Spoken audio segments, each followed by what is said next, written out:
Bye-bye. Yay! Hey, we're live! hello, everybody. We got to kind of scroll back up and say hellos to people. It's always great when there's so much chat before you get in here. Hello, everybody. Oh, that was us. Sorry. So hello, Get to the Farm, and hello, Bev. Hello, Wren's Homestead. Yeah, I was in disguise. Yeah. And Little House in the Big Woods, thanks for coming in. Hello, Patty and Remy, and Dusty and Chelsea. How are you guys? And Bucket List and Maggie Ann. Maggie Ann, hello. Welcome to the chat, everybody. We are doing things a little bit different today. And we have Lindsay and Jack with us from Wren's Homestead. And, Hi there. Yes, we're very excited. A newer channel even for us, I think, for following, really. I mean, I'm trying to think. It hasn't, what's been maybe a month and a half that we've kind of known about you guys? Is that about right? I think so. Yeah, we had a channel last year at our last property. And we were about a month and a half into that one, planning for the spring, just like we're doing now. Yeah, and we found you guys then. Yeah. Okay. So there was a whole bunch of people that we had to like reintroduce ourselves to because we rebranded too. So yeah, immediately after starting our last YouTube channel, we accidentally bought a house in New Brunswick. So it was just about a year ago that all happened, and then life just got insane, and we stopped that channel and then rebranded and changed everything, and then we came back. And we're like, oh, hey, it's still us. It's just totally different. So, well, it's not very many things in life that you get to just rebrand and, be a new thing. So, we kind of took the opportunity and we were like, well, let's tear everything down and start everything again. It's like going to a new high school. Yeah. No one will know what kind of losers we were. Now, Chris will be in total denial that he was a high school loser. Or nerd, not a loser, a high school nerd. But look at you now. You can pump out those YouTube stars, screen impressions. And oh, look, we got Chuck in the comments here. Charles. Yay. Oh, okay. Hello, Charles. That's he makes a several appearances in our next couple videos, actually. Yeah, we got him splitting our wood for us. Yeah. Now we'll know who we're watching, so that's kind of cool. And hello, Joyce, as well. I don't know. This is terrible because we're in StreamYard and I can't see who's a moderator. Chris likes to make people moderators, but I don't know if there's actually a moderator in here. But if there is, maybe you could share Wren's Homestead's channel for everybody. I wanted to pin it at the top, but then we're in StreamYard, so I don't know how to do it in StreamYard.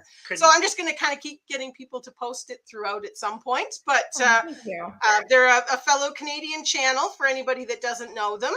And based in New Brunswick, and definitely go check out some of the video. Well, I mean, I check out the most recent ones you guys have done with the drones and showing your farm is absolutely incredible.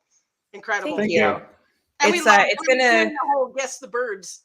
Yeah, I knew it too, and I was listening to it, and I was like, "That's all fun." And then the one I kept seeing, and I was like, I say seeing because I could see the same audio signature in Premiere. And I'm like, that's a grackle, isn't it? That's a grackle. And Jack's like, yeah, you might want to take that out. And I'm like, no, I kind of like it. Most people won't know it's a grackle, so it's fine. It got to the point, we could tell from the little audio file, the shape of it, what bird was doing the call. Yeah. Oh, that's kind of really funny. We could edit out the grackle at certain points. Yeah. If I didn't, but I mean, I could. So I can recognize our rooster's crow too on the files now. Which is we really did that too. You can see it. And you're like, oh, I know what that is. Yeah. You know where to put the little lines to cut it out. Yeah. It's been a steep learning curve. I got a lot more obsessed than I was like, I'll leave some iPhone videos and it'll be fine. Everything will be great. And then I'm like, I honestly start at like 7 a.m. some days and go all the way through until about 10. And then finally I'm like, okay, I need to go to bed. I'm a little obsessed currently. Well, sometimes she's just very kind, like more than usual. And I'm always wondering where the camera is now. And it usually is sitting somewhere on a counter. So what you're saying is that you're happy that I'm filming everything because I'm nice to you? Yeah, and it's great evidence too. You never know when you're being watched now. Yeah. Insight into the life of a YouTuber. Yeah. Yes. Yeah, probably too much. Oh god. I see Remy there. Thank you very much. She's posted your channel link there. Oh yay, thank you. So that's awesome. If everybody wants to maybe give a subscribe and watch a couple videos, check them out. That'd be fantastic. And hello to everybody Yes. who's coming in. We had Patrick. Patrick came in. Honey Badgers, hello. I think Marlene came in too. Little Homestead of the Beach. Yeah, another Canadian. I guess we'll kind of jump into it a little bit here. I think where we were kind of going from this, and sort of as we said, we were kind of chatting today a bit.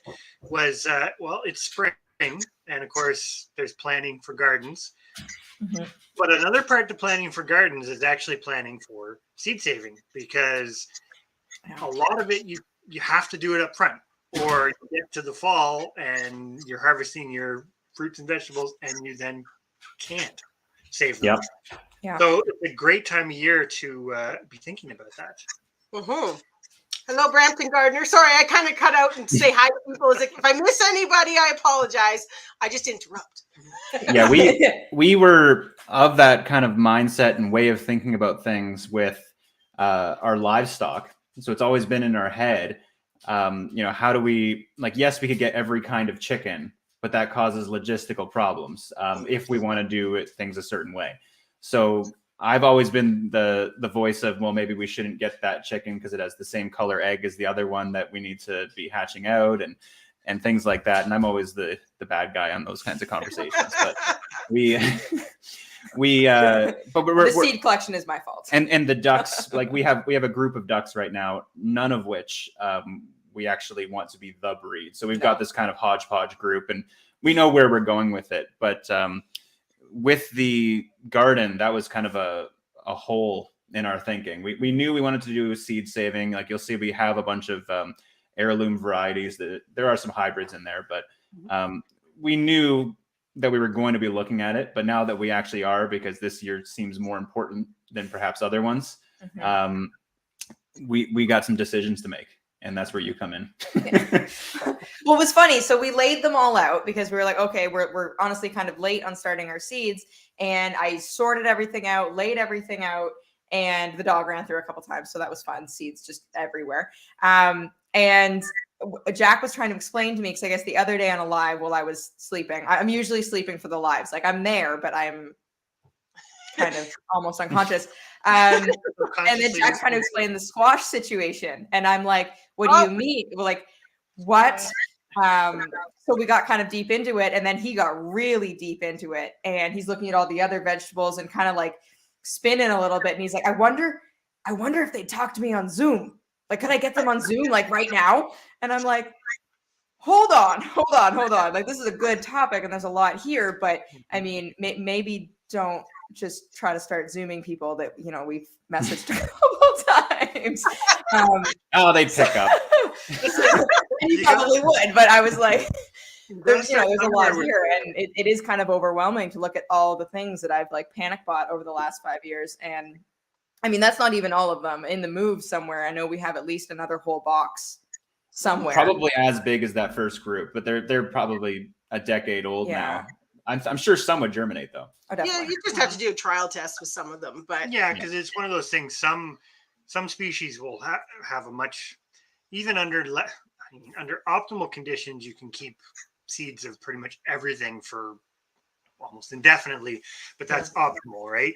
But even under suboptimal, there's certain species and certain seeds that you may not get great germination, but you'll still get germination. And then there's other ones that I know corn is one of the ones that just doesn't store well. Yeah, it's one that does have to be replenished more frequently. But I'm going to actually start with corn. Corn is, we'll get to the doom part of the conversation early. The doom does not start until 9:30. 9:30 is when it goes allowed. That's the rules. Yeah, but the one thing I was going to say is we've been where you are in that you've collected so many different kinds and never really thought about it, and then having to make tough decisions. And I'm the terrible one. you wouldn't believe the fight we had about, not fights, but You didn't bring another squash into the home. The yellow crookneck squash and zucchini, because I love zucchini. Chris loves yellow crookneck squash, and we had to choose one, and it was quite. We're doing the pumpkin butternut right now, and it's getting rough. And the pumpkin zucchini. No, that's it. Yeah, it was. Sorry, the pumpkin zucchini was the fight we're having. Yeah, the last one we had like this. And the last fight we had like this was the partridge versus white Chanticleers. Yep. I lost. It's just like the white ones are so boring. Yeah. I'm like, I was like, no, we need partridge. And now we have white Chanticleers. So I feel like we're not going to have any pumpkins, but I will try. At least you know where you stand. I don't know what we're going to do with pumpkin other than pumpkin pie. I will eat all the pumpkin pie forever. And that's I think, a good part. Like, we'll start with squash, because squash is. And everybody better be drinking. Yeah. So I'm drinking every single time we say the word squash for the next part of the conversation. I brought the bottle. There you go. Yeah. Anyways, squash is an interesting one, because that's one years ago when I started gardening. To be honest, I started gardening because my family gardened when I was a kid, and then kind of got away from it over time, which a lot of people have. It's fair. But then when I went to college, it was like, okay, you've got to buy your own food, and something like squash, they're expensive. But then in the back of my mind, I'm thinking, but they're so easy to grow for what you get in return, for the amount of effort versus what you get in return.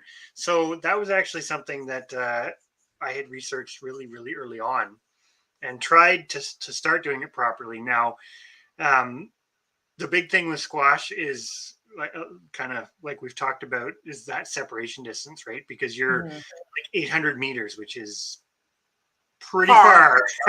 As Grover would say. That's pretty far from the same species. And of course, there are 4 common. Technically, there's a 5th, but there is 4 sort of squash. And that's, like you say, that's where it gets interesting, because there are different techniques you can use. So you've got isolation by distance. Yeah. But 800 meters, that's pretty hard. Yeah. You can't really do isolation by time, because squash, you just don't have enough time in a Canadian growing season to do that, right? It's not like you can stagger them or get 2 or 3. I mean, you can get 2 or 3 successions, or maybe 2 successions. Maybe with summer squash. Well, I was going to say like zucchini, but you probably won't get it to actually go to seed. So that's really not an option. So the only other option is to hand pollinate and isolate the flowers. And so my own experiences with that is it depends on the species. So Cubrita pepo, which is like the summer squashes and a lot of the pumpkins, you can do it. You can hand pollinate, but it adds a whole extra dimension. So you don't, I will say this, and you're smiling, you don't have to pick one or the other. Yeah. But what you end up having to do is make the choice that you're going to look for the female and male flowers. You tape them shut the night before. Yeah. And then you open them up. It's one of those things. You can do it. And a lot of people are very successful at it. But a lot of people like Chris and I, where it just never seems to be timed right, and it doesn't work, and then you're just like, I wasted it all. Well, and the other good point, like Jack was saying, like, what are you going to do with it in the end, right? So we really liked the small sugar pumpkin, which I think was one of the ones. I think you guys had that in your. Yes, I have a few of those. I believe so. Yeah. It's a great variety, but it's Cubrita pepo, so it crosses with either the zucchini or the summer squash. And we did grow them both for a couple of years, and we did hand pollinate. And Cubrita pepo will hand pollinate decently, but it's not great. You don't get great seed sets, so it's kind of one of those you can do it. And like you said, some people are probably better at it than we are, but you still can end up with duds. Time. I'm doing the time. Bucketlist Homestead. If you have an extra couple of those that you would be willing to potentially sell or trade at the seed challenge. Oh my goodness. What's the thing going? Convention. homesteading convention. I would love to try cinnamon basil. I did lemon basil. Sorry, I'm reading the chat, and if there's something, I'm going to kind of interrupt a bit. But yeah, I would love to get 1 or 2 of those from you if you happen to have extras, because that would be awesome. Wow. That'd be cool. That's awesome. Sorry, I'm kind of watching the that's chat. good. There's something that I want to interrupt on. If anybody in the chat wants to try to get our collective Capitals. attentions, just put it in capitals, and we Yes. can. And Tinker's wife, I would agree exactly what you said. Labor is the killer if you're a terrible time manager. Well, it's labor, And that's us. It's labor, and the Us fact too. that it's not guaranteed it, right? And Yeah. that was the reason why. And I'm not the only one in history who's ever made it, but making the conclusion of just sticking to one of each species. You still can grow 4, and it's amazing how much variety you get from those 4. The downside is, though, you have to go through exactly what you guys were discussing. Is you have to. Yeah. Yep. And that's, I think, our issue is that we've grown lots, but they've all been from the same type. And we've never attempted to save the seeds, or we've collected, but then haven't done, like, we haven't followed through all the way. Yeah. Is the issue, and we really want to make we want to make that jump this year. And looking at Yeah. the variety, Other than coriander, because it's its thing in its own right. But yeah, we've done that. Little homestead by the beach, time management. What's that? I don't know why. Yeah, I don't know why I well, blanked yep. on the hand pollinating. I was thinking I was creating elaborate ways, like, well, we'll just have to cut off every flower for a period of time on the one, and then get it from the other one, and then cut off every flower on the other one. That would work too, I suppose. Because once you've got a fruit set, then that's for seed, right? As You long mark as it. as long as you mark it, because that was our process. Was when you started to see, because you always see and I'm kind of sticking to the sea pepo because it usually was the first one to go. You get a lot of male flowers. When you start seeing them, then you start looking for the female flowers. They're usually was like about a week later. Now there was the other downside. If you only had a few hills or a few plants, you might not get the flowers at the same time because of the fact that the males are a bit more of a higher proportion than they are. Mm-hmm. We had that trouble. Well, and some people store the male flower for later. Yeah, we've never tried that. So just to confuse you with all the different There are more ways.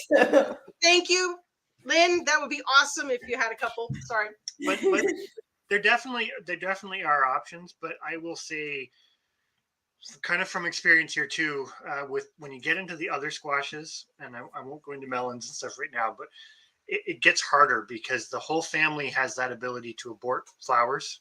So Cubrita or Cubrita pepo seems to grow a fruit regardless for the most part. They were abort a little bit, but not too bad. But the other ones, I've tried doing it with C. maxima, and it just doesn't work well. So even if you put the time in, you run the risk of ending up with nothing. Yeah. We just found that it was easier. And what we should maybe do, I don't know how. You'll have to let us know how the pumpkin discussion goes. Yeah. Then some seed from the one that we replaced pumpkins with. Ooh. The striped, the species. Kershaw squash. Yeah. It's one of the only, like it's the 4th type, and there's really no other ones. There's only a couple varieties in it. But anyways, we use it to substitute pumpkin, and it's amazing. So that's like pumpkin pie, pumpkin muffins. So there are a couple varieties of it. It used to be Cubrita mixta, and now it's Angirosperma. This is the biology side coming into it. It's the one that has the long, complicated name, and just nobody really knows to call it. But we grow the green stripe Kershaw, which is a very sweet variety, basically. I still can't read it. Oh, just 1 second. Sorry, child. Jack was like bumping the table too, so it shakes everything. So I built the desk, and it's not level, and it's not very sturdy. So I mean, if we touch it too much, the whole screen shakes, and the two things that a table's supposed to be. Yeah, sturdy, it's not level, and it's not straight, and I didn't have enough legs, so I put a file. I like it, and I built it. It's got character. That's all. It's character. Yeah. It's very pretty. It is. But I think really on the squash front, because I mean, many people have been with us for the squash conversations, but we honestly just found narrowing it down to the 4 maybe there is a potential fifth one, but we haven't been able to acquire it yet. Was a lot of variety. And like this year, for example, we're changing one of them. First time we've been growing the blue one for what, 7 years? We're gonna try it, and that's the thing too. And like so we still have seeds for it because we like it from this year's, but we're gonna try a new one just in case there's one that's better out there. So it's it kind of ends up being like an all in and all out for a year, right? You pick your 4 or 3 or whatever you can get. You pick them, you plant them. But if you wanted to switch one out, you just don't grow. Like Canada Crookneck and Waltham Butternut. They're the same. They're like Moustacha, Cabrita Moustacha. Okay. So they'll cross. But if you wanted to try one, because we did that last year with the Canada Hey, Sean, Alaska, that we had grown Waltham Butternut for years and years and years and really liked it. But we talked to my friend, Miles, who was growing the Canada Crookneck, and then we tried one and we're like, these are amazing. so we basically made the choice to just, we kept the Waltham Butternut seeds because they still have a shelf life of 2 or 3 years. So you're good. And then we did the switch over. But so you're saying there's a pumpkin substitute. That really makes my case stronger. So thank you for that. I was the one thing I will say about the Kershaw squash, just as we're wrapping up the squash, boy, it's a good thing we're not actually playing the game because we've been saying squash a lot. Squash. But it is, I can actually just, once you cook it and make it into the puree, I can just eat it. It's with nothing done to it. And I think that was one of the things that actually sold me on it because I wasn't sold on it at first because I really like pumpkin pie. Well, and the other thing, it depends on your end use, right? Because if you wanted them for jack-o'-lanterns, let's say, which there's absolutely nothing wrong with that. They Carva Maxima. Well, yeah, you could totally do that. Or butternut. It's just I think the reoccurring theme here is that's definitely one of those things that most of us couldn't have more than one of each species because we barely have the space. If we went to the very back of the property by the railway, we technically could do it, but then it's like a logistical nightmare because you may have to water it and the deer might eat them because they do that when you plant them out in the woods. So it's like it's kind of not worth it for us. Well, I got excited when you were talking about the 800 meters because I think possibly the far one corner of our property and then the far other corner might actually be 800 meters. But the issue is that the one of them is going to be right beside our neighbor's garden and they are prolific gardeners. So I'm like, And then the other end of the property would be like where the bear hangs out. So the bear would just eat all the stuff. So I got excited about that. But logistically, I don't think that'll work. So, I mean, and that's the one sort of, I will say it, that's the negative side to going down the seed saving aspect because the positives, like you said earlier, is you've got that security, stability. You can keep annually reproducing whatever that variety is, but the downside is you can't have all the variety. Yeah, everything. Yeah. You've got to find creative ways. You can have lots of variety in biomass, but you can't have a lot of variety in the same species. Well, it's the same as like with the livestock. We could get cheaper chicken meat and cheaper eggs by doing things differently, but then we wouldn't have the ability to do that continually. So exactly, you frame it up differently. I think when that's the goal. Yeah. Oh, it's like you guys are 2 peas in a pod. Yeah. Yeah. I'm going to interrupt for 1 second. I'm going to go back. It was ways back. I'm not scrolling up. But Jane, you had commented about Chris doing a whiteboard with, and I don't know how to do that and share it in StreamYard here. But what about if Chris does a community tab post tomorrow with the variety and what type we grow of the 4 different kinds? That's what she'd asked, if we could do a whiteboard. That's a good idea. So we'll do a community tab post tomorrow, sometime tomorrow morning, with the 4 types that we use, or the 4 types of squash and the 4 varieties that the one we grow of each one. So that would be in tomorrow's community tab. Sorry, we just don't know how to. Oh no, that's great. Yeah. Put it on here right now. But I did see the questions, so we definitely will do that. Awesome.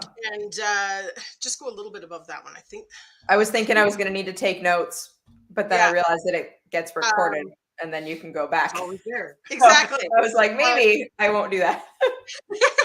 Well, and then bucket list. Oh yeah, you were talking about your crook necks, and that's awesome that you've got them all going already. We have not started our squash yet. We usually do it about 4 weeks before planting. Yeah, we usually start.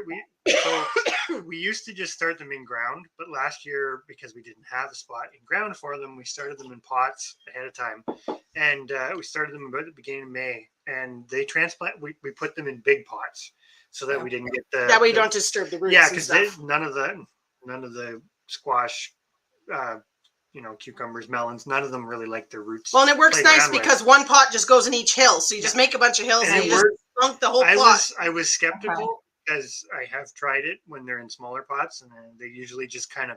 But yeah, it worked great last year. It was like we're doing that. like you'd never transplanted them. Yeah. Okay, so like the big.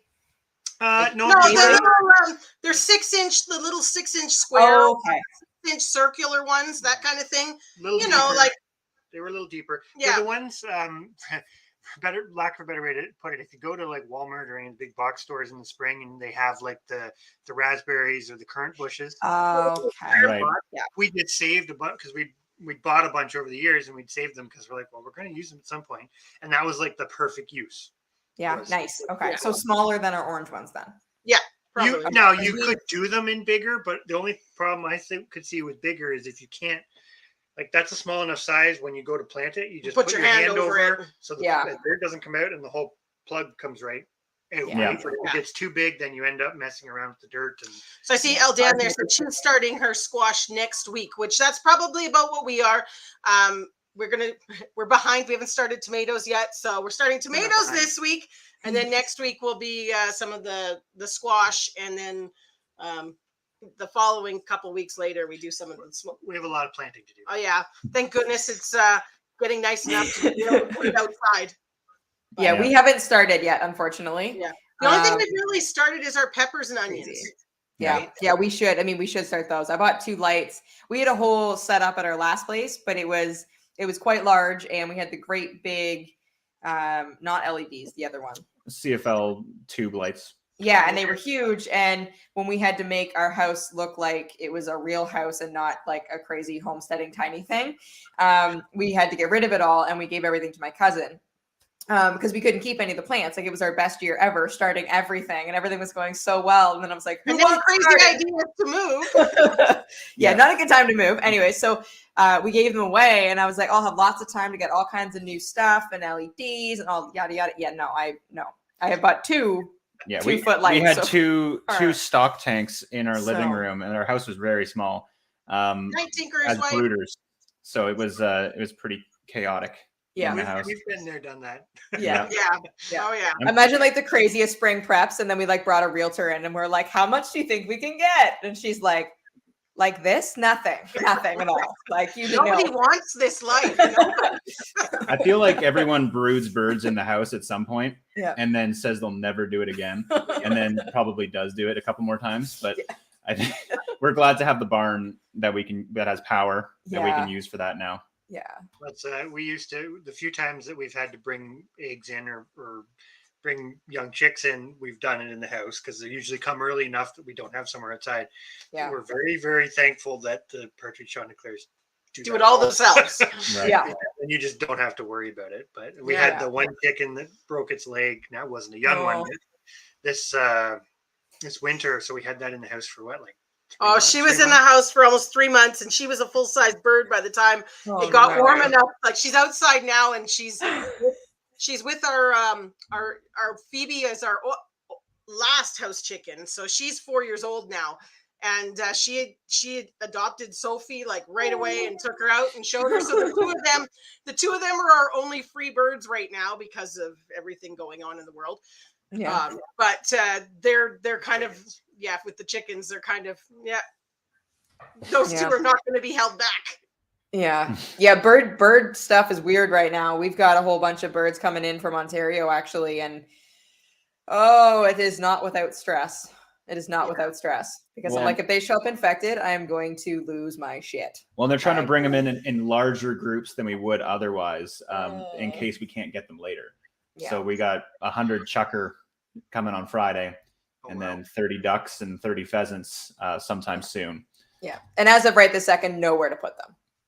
And then the hope is still to get, I So- think, 150 chucker this fall for their like the dog training tests and stuff that happen. So a lot of birds, and I mean, we'll see what the situation is in the fall, but Yeah. Yeah. Yeah, everything right now that's a whole nother discussion, but Yeah. Doom.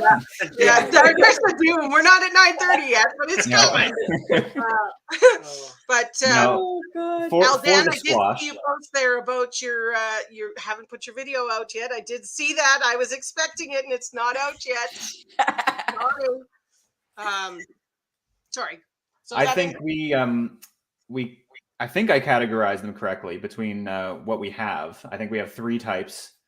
And the biggest clash is between the pumpkins and the zucchini. Yeah. Um, You said Peppo, Maxima, the rare one, and the one that you can't say is how you were saying. Machada or whatever the. It was like the fancy one, and then the rare one, and then Peppo and Maxima. I think we have Yeah. three because types. I'm gonna just pull them up here. I don't know if I can share it, so I apologize. But you've got the it was the I'm not even gonna say this right. The Marina Marine de Choigia. Does that sound right? Chaga? I don't know. that's a Cubra Maxima. Okay. So you should be good because if that's your only one, then you're good there. And then I apologize for everybody else. I can't. We thought we'd be able to share There's them. probably but- some way to do it, but We've then- had success before, but we don't have the pictures on Well, we've never pulled it up here. while having someone else on with us, so I don't know what. Yeah, Well, we that's never what. had- I don't know how it would. Yeah, but we've yeah, never you're been good. on with somebody, so it's You're exciting. good Oh, with there you go, the, like that thing. You hit that thing. Here, try that. We're changed. Sorry, we're playing. Yeah. I don't know if it'll. And then I don't know. Do you see that? no. No, nothing changed. All right. Well, we're not gonna play around with it then. But yeah, like your Waltham butternut, that's all the muscata, the one that nobody can pronounce. So you're good there. And then yeah, it's just like you say, you've got the couple different kinds of pumpkins, and then This is how we did things in the early 2000s. You cannot see that. Yeah, it shows up a bit. it shows a little bit. Yeah. Just That read it. thing. Just read it. Just read the words. Oh god. So you've got. The other one you've got in there is the Table Queen Acorn Squash. Yeah. Yeah, now There, you all got right. Oh. that. There we go. Nice. That works. So that's the one that you're trying to. That's the only one of that type, right? Mhm. Right. Yeah. Yeah. And I've never eaten it. I'm terrible for buying seeds of things that I've never eaten. Like I'll go through the catalogs and I get so excited and I do so much research and then I buy it and then I go to plant it and I'm just like, don't know what this is, don't know what this is, gonna plant this, gonna try this. And then when I'm eating them, I'm like, fuck, I know. Like it's just Mind you, green. Like, yay. even the butternut. Like, I don't know. We would go through a lot of butternut because we like butternut squash soup. Yeah, I have a good Um, recipe. I'm not sure what else Yeah. we have done with it or would do with it, but we like the soup enough that it's a near must. Yeah. But I imagine there's lots that can be made in just similar soups. We'll have to do a video on that actually. With it though, because it's a nice one for peeling, right? Because you can peel the Yeah. skin off it pretty easy, and then like we make it's a Canada crookneck, but they're very very similar. You can make like the squash fries, and oh gosh, Nice. Yeah, we haven't done any of that. We want to get a deep fryer, but we've always been kind of afraid to get a deep fryer because then I think we would never not deep fry. So Yeah, deep fried pierogies a couple times a week, and there'd be issues. Oh, and we've there were done a few that times too. when I could have gotten one for almost no money because of where I worked. We had a very aggressive staff discount on house brands, and like I'm talking like $40 you go home with a deep fryer. And I've resisted. I've managed. I'm gonna look up homemade donut recipe. Like it'd be a No. problem. So Yeah. I don't think we need that in our life, at least not Yeah. yet. Don't Yeah, we just do the and it seems like it makes you slow down on it is like filling the pot with oil. And as soon as I fill that pot with oil, I go, That means I got to eat deep fried for like the next 2 weeks to make use of this, because that was $8 gone. Yeah. Right? Yeah. But Yeah, that it keeps was it in check, right? Because you go through a binge of like, okay, deep fried stuff, and then it's like, okay, we're done for a bit. Maybe a salad after Ooh. all that. Gnocchi. We could do I gnocchi. was going to ask again if somebody, a moderator in here, would mind sharing Ren's homestead channel again, just because we have some different people have come and gone, and just in case anybody didn't catch it earlier when Remy shared the link for your channel, open it up in another window and stick with us in the chat, and then go check it out later. Remy has been, I think, our biggest cheerleader. And I don't know about Chris, but I've always had a thing for cheerleaders. No, I was not that type, but sure. Remy and us pretty much started, I think, Remy, close to the same time, if I remember correctly. Yeah, we were both we followed him along. He had 8 subscribers, and I think we were. I mean, we were both about the same, and it's interesting because we've kind of gone through and still sitting about the same. We've had that same growth, kind of. Yeah. So it's That's kind of awesome. and it's really interesting to watch how people progress, because both of us had never YouTubed before, had never made videos before, and it's just like, it's encouraged. It's great to have encouragement in the corner, because they can, boost you along. And when you don't think you're doing well, they're there going, you guys are like so different than what you were when you started. Yeah. Well, I think you're forced to do a build it and they will come kind of approach. Yeah. You just got to do it as if there's a bunch of people watching. Yeah. And I'm having a ton of fun now. I mean, like I'm just like, before it was like, oh my God, I got to film. I got to do this. Oh my God. Oh my God. And now I'm just like, like filming right through the messy house. And I'm just like, whatever, like it just becomes normal to film. Like I don't know. It's great. I really like it. I think it's a lot of fun. It is a lot of fun. It is a lot of fun. So now on the squash, so how are we sitting? Have we helped at all? Or you guys kind of, I think it already sort of, you knew where you had to go with that one. Well, I know we had 3 types. We're still having that pumpkin zucchini debate. But it makes sense. I mean, because we do eat, like I could eat pumpkin pie literally every day and I would be a very happy person. But I mean, I don't, and I could, but I don't. And we live in a rather agricultural area. We have a massive farmers market not that far from us, which is the benefit of being where we are. It's weird. It's both super, super rural, but we're like 20 minutes to the capital city, which is just strange. It's very strange. But nice, I mean, like, maybe I need to make more of an effort of going and finding someone who has, good pumpkins and then buying that and then making them and we can barter for them. I mean, and this is probably why I lose. You could go the other way, because this was kind of my argument on the zucchini. We always find it's people with zucchini. Because everyone has zucchini. A lot of people grow zucchini, right? And it's one of those vegetables that people get to a point. Like your neighbors will be giving you zucchini.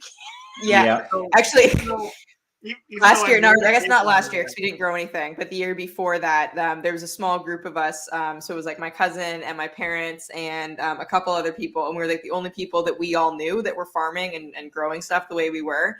And we'd invite people over for stuff and be invited over for stuff. And the invite would come along with, and I don't need any of your like zucchini or squash or anything. I'm drowning in it. Don't bring it. And we'd like all like say that to each other, be like, don't even leave a bag of squash here because like we've got too much. It's like leaving a baby at the doorstep kind of thing. Yeah. Nobody really wants it. I always thought it'd be funny to mail a zucchini to someone right in the height of zucchini harvest time. Just like in the mail, they open it up and from UPS, and you open it up and there's a zucchini in there. Mailing stuff is expensive. When I was trying to mail the soaps, like so I used to make soap. Not the proper way. Like I was buying melt and pour and called myself a soaper. But I like at one point I was shipping to Ottawa from Mulmer. That's the dogs. The dogs are going. Good God. I was shipping from Mulmer, Ontario to Ottawa, Ontario, and to Halifax. And the Halifax shipping was a third of the price of the Ottawa shipping. So I don't get, it's like when I sell something on Etsy and you have to mail it in Canada. I just dread going to it's so much better to mail it to the US than it is to mail it in Canada. And it's like, how is that even possible? Just a side note here, Remy, you eat your zucchini raw? Ooh. Oh my goodness. I hope they put salt or something on it. I don't know. If they were little, they probably be Maybe pretty the good. little ones, I guess, because they'd kind of be like cucumbers. But Yeah, Yeah. they'd be okay. And Yeah. bucket list, thin yes. sliced maybe. Yes, we are right by the Fredericton Farmers Market. I tried to go one time, but I went to the NBX or whatever it was because that's where I thought it was, and I apparently broke into the building and walked around and couldn't find a farmer's market, so I haven't actually made it to the farmer's market. But I guess I broke into the X, and that was cool. So the door was open, but it was not open. Chris and Larry Homestead here is definitely with us on the zucchini thing. They've had people leave zucchini in their car at the grocery store. And that was my point, because Oh my I'm usually the God. one of the two of us who's like, no, we have to try to do as much as we can ourselves, etc. But that's one example where there's a good chance that there's somebody near you, that can give you the zucchini, or you can get the zucchini you need. Yeah. Get you the zucchini. So that's just now it's in favor of pumpkins. So we're really making it difficult for you guys. Yeah. But we should after email us or Facebook or whatever your address, and we'll mail you, just to confuse it, but we'll mail you some of the squash seeds that we used to replace Ooh, thank you. the pumpkins. Great. Yay. Because maybe that will make it easier to go, okay, let's not do pumpkins this year. We'll Well, try and- that. You can try them and they don't cross. with They don't anything cross, else. right? So that's that fourth kind then? Okay. Yeah, that's Perfect. the Angyrosperma, I think, is the scientific name now, but You lock the doors during zucchini season. Also, Don't want your Jamie uses zucchini. zucchini raw too. Zucchini I free haven't zone. tried it. No, I make a good zucchini bread, but I mean, the key is that it's almost all chocolate. So, Yeah. I mean, of course it's really good, Yeah. but I don't know how to do anything else with it yet. that was So- a big reason why I wanted to keep the yellow crookneck squash, because it's a summer squash, and we grate it up and use it for bread, but you don't actually need the chocolate because in it's it, and sweet. it's still got a sweet Nice. taste, Yeah. which is kind of nice. Yes. Yeah. We Because froze the chocolate itself, I mean, is not cost effective.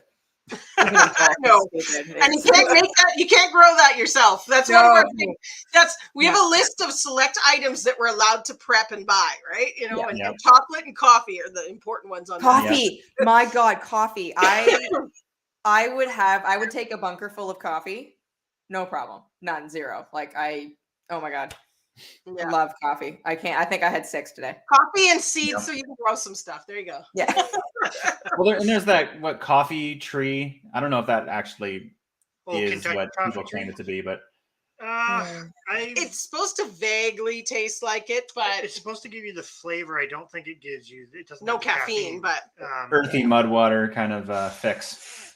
kind of. It's also not the easiest thing to grow. I've tried multiple times trying to get it to germinate, and I can never. You can do some acid bath treatments on the seeds and stuff, but it's not easy. Once you get it growing, Yeah. pretty much you can't kill it, but it's trying to get it to grow. It seems to be the hard part. 1-2 says coffee and cream. That's their base diet. Seriously, though, I mean, Zucchini relish too. Zucchini relish is really good. And another thing, just to this is one of the reasons that we try and trade zucchini is I love Italian zucchini stew. So that's a pressure canned recipe that I make every year, and love that one. So I have to have zucchinis for that because it's just not the same with the other squash. But, yeah, we should do that. That'd be good. And we made those. We made the zucchini spears, the Parmesan. Those were good. Yeah, Those were good. yeah. Parmesan, another thing that can't make at home. need to get some dairy animals. dairy animals. Yeah. Now, can you make what is actually Parmesan, or is it just like a hard cheese that fills the roll? I made when we did the goats. I made Parmesan cheese, and Yeah. it's like the block, like what you get when you go to a fancy Italian restaurant, and they grate it right on top of your. But it has to age. I think it was 8 months. Oh, wow. It's a real aged cheese. Yeah. Yeah. You have to wait a long time for it, but it is worth it. It was really good. We should do that. I'd- Prosciutto and I'd wait cheese. forever. Yeah. But I mean, it's nice because you get like the big wheel of it, right? So it lasts Yeah. forever. The downside is when you're making it, if something goes wrong, You lose all that milk. that's the one thing about having aged cheese. Yeah. Well, And we you've got- make a lot of carbonara with the duck eggs, and we use Yeah. a lot of Parmesan for that. So Okay, 1-2 says thinks it's more like 2 years. So Yeah. Oh wow. It's may a be long. for- No, I didn't age it for that long. I'm pretty sure I did 8 months and we ate it, and it was good. It might have done a year. I don't remember. It may have been a year, but I It's don't that think thing it about was. remembering how. It was a while time ago passes. because it's I haven't made it since we moved here. So, but No, so we what's should do that. next on we're 15 minutes from doom. So Yeah. next on the agenda What's here, next? What's you next? should tackle the topic that we wanted to do our show and tell about. So Oh yeah, because you had beets was another one that you had. Yeah, beets. And I got, you'll probably notice I got the white fleshed beet this time. I haven't grown them, but I really want to try it because we like borscht quite a lot. But I don't like having purple hands forever. And I don't wear gloves. I mean, even when I'm dyeing my hair, I don't wear gloves, which is terrible. But I don't like gloves. I don't. So we have the white ones, and then we have two of the, I want to say normal ones. yeah, And the then probably a the fancy Detroit Red was Red, one of were them. they? I think so. Jack's got it up here. What are they called? Early Wonder, Detroit Dark Red, Mhm. Chiaga, and then the albino. Yeah. So beets are an interesting one because beets, of course, they're a biannual. Oh. So the one thing I will say, kind of the starting point was, I would say try them all, because if you haven't tried growing them, try Yeah. them and see which ones you like. Because at this point this year, you don't need to separate them because you're not saving seeds. No, Right. you wouldn't Right. be able They're- to. Okay. Now, the downside is if you like multiples, Night, little homestead on the beach. then it can get a little crazy because the separation distance for them is rather big. Uh-oh. It's like, I've got it written down here. It's like 3 to 8 kilometers Right. because we wind pollinate it. Now, that being said, when you get into plants that have those crazy separation distances, it really matters your environment, right? Because if you're in an area where there's forest, depending on where the prevailing winds come from, and like all of that stuff affects it. So even though it's a crazy separation distance, the nice part about beets is there really isn't anybody saving seeds from them. Now you Okay. could grow two and save the seeds from one if you keep one downwind, then, right? You probably would want to isolate Steady them enough. by years. Yeah, Yeah. that's our thoughts. That's our Because plan. the problem is you need, I don't have it. I should show you my books. So a little bit of a tangent, but seed saving books are Yeah. super important. And these are two. Oh, we have that one. Yeah, a we good have the one in front. Is that This the is a one we good have? one. I think so. And this is a We have one Canadian tucked away somewhere. Tucked away. They're both really good. Yep. But this is where there's some things that I've done it long enough. I'm like tomatoes. I have it kind of memorized.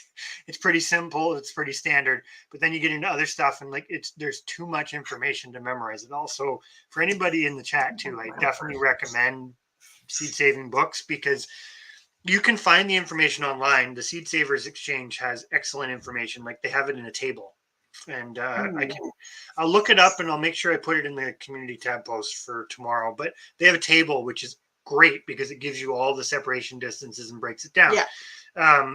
But you will go back time and time and time again Have a good night, Lynn. Thanks for coming in. and reference these. So they're very worth it. But Yeah. Is this one good? So what is that one? You probably bought this a few years ago. I don't know. I'm sure it is. I don't think I've actually looked or found that one before or looked at that one before. Apparently it was $50, so I hope it's good. I imagine it is. Most of them are. It's pretty standard information, right? Well, they're Yeah. all pretty comprehensive too. Yeah. So there's a couple of challenges with beets. So one, you have the biannual part. So this was our show and tell. So our show and tell was R2 that we have chosen for Well, beets. This is You're hogging the conversation. So I'm going to do show and tell. So we have, over the process of elimination for the last few years, chose 2 different kinds of beets that will be our beets forever. Yeah. maybe the third, but Are you talking about the mangos? Yeah. Yeah. Well, the mangos we at this point are just buying because they're common seeds. So we have our Detroit red beets. Mm-hmm. This is one that we had saved for eating purposes and haven't gotten there yet. And we have, let's see if I can get it without getting it into my drink this way. That is our sugar beets. Wow. So They don't basically look pretty, but they taste amazing. Yeah, Yeah. this would not be one that you would eat. It'd be very, very woody. But Right. this is one that we saved because this year we're replanting our sugar beets to go to seed. Okay. So then next year it will be the Detroit Red. So we'll select prime ones to save for. So this goes back to that multiple ways to separate things. So you can't. Sorry, putting those over there because they're kind of dirty. But we can't really isolate beets by caging them or things like that, because you do need multiple individuals to set seed. You can't just have one, like a tomato plant, without going into tomatoes, but you can just have one tomato plant and you can get viable seed from it, right? You can't do that with beets. You actually have to have multiples. I think the recommendation is usually like 15 to 20 individuals. Wow. That will give you a lot of seed. Like you will have a lot of beet seeds from that. But you can't really practically isolate them that way. Mm-hmm. You can't likely get them to go at different times in the same year. It's possible. I think we'd have to play around with to see like how long does it take them once you replant them to go to seed. Like, is it a quick thing, or right? I have no idea or concept right now how long it takes them to grow their flower head, actually complete the seed cycle. I suspect, though, because I've never come across it in any of the literature, I suspect that you're kind of once a year. I don't think you'll be able to separate in that way. So you're basically, like you say, you're stuck every year picking one of those beets. The nice part is if you have to save 25 beets or 30 beets or whatever it is, if you have to save X number to go to seed, that gives you so much seed that you could easily keep that for 2 or 3 years before you'd have to go back and save it again. So it's kind of it's a hard one because you can't meet the separation distances, but you can still, because nobody else does it. Yeah. You still could do it and just alternate years. So that's why I say technically until Chris teaches the whole world, and then everybody's going to do it and it won't work. But that is one of the parts. That's a good problem. Well, that would be good. True. But that is one of the things about beets, because we just talked about squash, and when you look at squash, you have basically 4, maybe 5 species. But within those, there's like hundreds of different varieties, right? But you're only 800 meters apart. Like, that's hypothetically doable.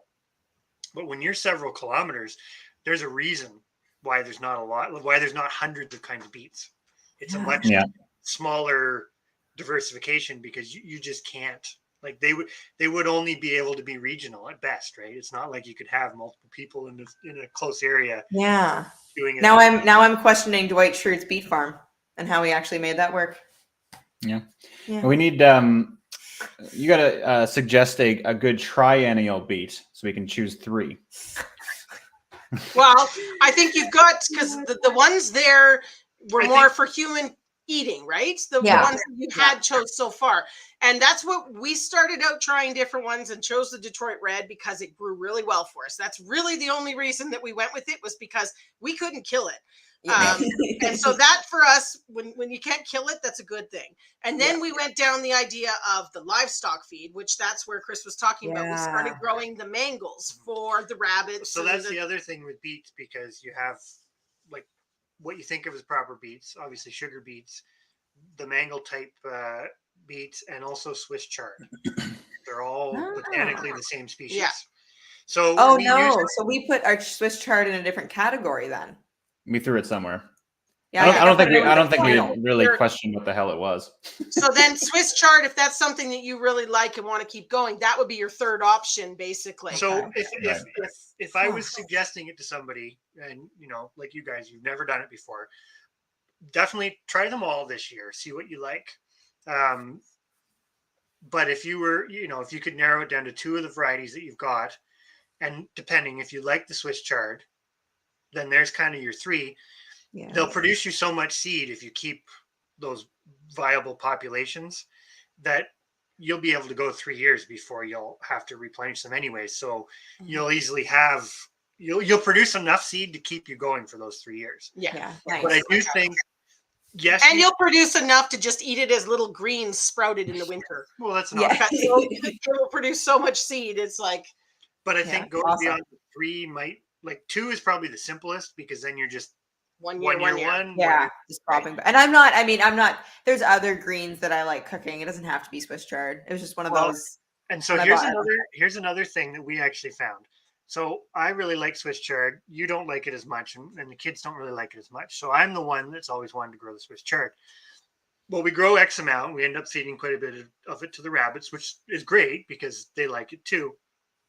But when we started growing the Detroit red beets, we grew enough of them this year that they're pretty much the same thing. The stalks are smaller, but we actually found this fall when we harvested our last round of Detroit red beets, which would have been just after the first frost because we let them get frosted. So then what that was? No, I don't think they did because the greens didn't get damaged. No, they only got hit once because they're kind of cold. Oh, maybe, right? okay. They're not beets aren't tender vegetables, so they got hit once. Then we harvested them. We cut all the greens off and we put them in. Well, we ate a bunch, but then we put a bunch of them in freezer bags in the fridge, and they kept for like 3 months. Yeah, we were eating them 3 months later. The greens off the beets, like in stir fries and stuff. That was something we saw. Awesome. The Swiss chard doesn't do that. It doesn't. It stores well, but yeah, not the that Swiss well. chard did not keep in the fridge like that. So we kind of got thinking that's where again the Detroit Reds and some of the other varieties you guys have would probably be very similar because they're kind of a smaller globe type beet. Suddenly more useful because it's like, well, you have to grow a lot of them to get good ones to go to seed anyways. So you're growing tons of the same thing, for lack of a better way to put it. But you can suddenly, it's no longer just the beet bulb. If you can use the greens, even if you're harvesting them smaller because they're tender, you're still getting the greens. So you're getting two products out of them, and it suddenly makes more sense. Sorry, I'm going to interrupt for a moment here. So, Eldan, I just wanted to say we got Crucy sent us a bunch of horseradish last year, and we actually planted it in our raised beds, and it did amazing. So, and it's all still coming up out there already. Like it's already coming up above that's the nice thing about the raised beds because they heat up quicker, I think. But anyways, I just wanted to say because she was asking about the planting the horseradish, whether it needs to be by water. And patty pan squash, Jane, is Curita Peppo. They're all which in the summer squash. Yeah. Okay. So it would cross with zucchini or the yellow crookneck summer squash, not the Canada crookneck that we grow for winter squash. But that's thanks for coming in, Remy, and thanks so much for posting Ren's link. That was awesome. Yes, have a good night. Get some sleep. But yeah, that's the one big thing about again, as a biologist, and I'm not fluent in scientific names, but I am aware of them, know what I'm looking at to help you figure out what's not related to what. Once you get into vegetables, it's so complicated because it's like what you just said about crookneck squash. Just because it says it's a crookneck squash does not mean it's from the same species. I used to be better with it, and then we started getting into more complicated things, and I feel like I've gone backwards, and I don't know half of it anymore. Yeah. Well, in the patty pan, like we grew that. That's a happy looking squash. It tasted okay. I don't know. I wasn't crazy about it, but when we do squash, we typically do that one recipe, and we can eat lots of it. Lots. I think we gotta figure out how to can it. We grilled it on the barbecue or something too, and that can be good. I'm going to interrupt one more second. Sorry, just in case we lose anybody, but I just wanted to mention to everybody that we're going to be doing part 2 of this discussion over on Ren's Homestead channel tomorrow. At what time? What's good for you? Because I mean, we don't typically do them this late, but that's because I'm asleep. But I have lots of coffee. I mean, like 8:30 our time is great. Yeah. So you want to be a little earlier, right? So 7:30. Yeah. So like, is 7:30 your time good? That's fine. We don't have kids tomorrow night, so we're good. Okay. Awesome. So, because Lindsay wants to be part of it. So. On Ren's channel for part 2 of this discussion, just so everybody knows. So 7:30 Eastern. Yeah. Which is funny for us because like Eastern, I always think Eastern Canada. Well, we're Easterner, so I don't know. But we're Atlantic. Yeah. Technically, that was an adjustment. Yeah. So sorry, I just wanted to get that in because people were kind of coming and going, and I did want to mention that we will be doing a part 2 of this So Yeah, and there's far we've some- discussed squash. My drink is now empty, and we have discussed beets. A little bit on the beets. That one's kind of a little bit tougher one. There's not a lot of playing around there, but and there's some heavy hitter vegetables for tomorrow night. We got tomatoes and peppers or something still. Yes, we haven't even gotten into Some of the big ones. I think we were saving kind of tomorrow night for some of the more common type ones that people might have some Accessible questions people on that too. are accessible, and most people would be able to grow them no matter where they were. Yeah. Yeah. Sneaky maneuver. I Yeah. see what you did there. Oh boy. So what else you got there? Well, I'm going to go. We've got a little list, so I'm going to just tick off what we've talked about. I'm going to go down to the one that we do have on the list. That's actually the accessible one, and that's beans. Yes, we have So so many what beans. what do you guys, or have you been growing, I guess, or in the past? Are you much of a, Chris is very avid about beans, just so you know. All of it, everything. Well, Never we do- remembered what it was. I mean, the one year I had beans because I messed up when I started the seeds, and I was just like, I don't have seed starting mix. Let's just use regular soil. They were producing as I was planting them. The first weekend of June, I'm like eating beans off of these plants. Like Under the they light. did really well. Yeah. Like, I mean, I needed to untangle. I mean, like it was insane. Yeah, it was a big mess. But I really, really like beans. I mean, like there's days in the summer where I just won't eat because I've been in the garden, watering or whatever, and I'm just like eating all the beans. Yeah, munching. It was fresh eating beans, and then we were doing like sugar snap peas and snow peas. Oh, I love that. But basically, like raw, like some kind of. I mean, that is a fresh eating for me. But I'd like to be able to keep them. I don't know where beans end and peas start. But Well, yeah, that's that's kind of complicated and convoluted because that bean pea complex, there are multiple species in there. So the easiest way to start this is the vast majority of what is commonly cultivated is actually pretty easy to save seeds from because it's easy, but there's a catch. So they have fairly complete flowers, but oddly enough, most pollinators don't like them, which is really bizarre. So they are self-fertile, but they can be pollinated by insects. So sort of the minimum separation distance is usually about 3 meters from variety. That's not bad. But you'll often see it in a lot of books. They'll say like 3 to 6 meters. Yeah, we usually try to do 15 feet. If you can. But this is where it's kind of confusing because every book you'll pick up will kind of say if you have a lot of pollinators and there's other things that they're interested in, they will probably just pass by your beans. So that's the weird part about it because they're easy and they're quite accessible. And we have done it for quite a few years and we don't ever notice. This is where it gets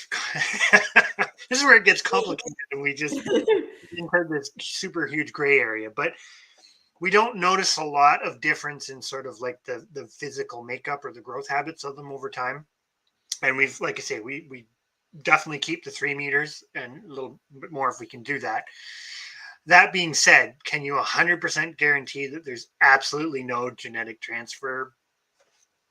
No, you can't. So I tend to look at them in the simple category because of the fact that they're not predisposed to outcrossing. Okay. The nice part of that is you can keep multiple varieties. And of course you can't separate in time because they all grow at the same time. Yeah, they're all going. Yeah. So that's where it's nice because you can keep, as far as I'm concerned, based on the literature and what we've seen, you can keep variety of beans. Yeah. Okay. Now, the one thing I will say with beans, because you end up usually having multiple plants, and peas are the same way, we usually find we go down this line of, like we were talking with the squash, you end up picking things where it's like, well, I really like this one for this quality and that one for that quality. And we tend to avoid having too many that are, because there's a lot of varieties that are very similar. We tend like to end up green beans or green beans, kind of, right? Yeah. You choose which one you like the best. Well, and we two colors of the same thing. Yeah. exactly. So if you're looking at fresh eating, a yellow bean, a green bean, there's purple ones or whatever. Like that kind of variety makes sense, and you could easily achieve that. Yeah. Where it gets a little different is because we do the dry beans as well. Yeah, we want to get into that. I mean, it is such a huge topic, and I don't do a ton of cooking with them. You got to pick only one or two of those. Yeah. Well, no, the nice part of it is switching to the dry beans, you're doing everything you would be to doing seed saving.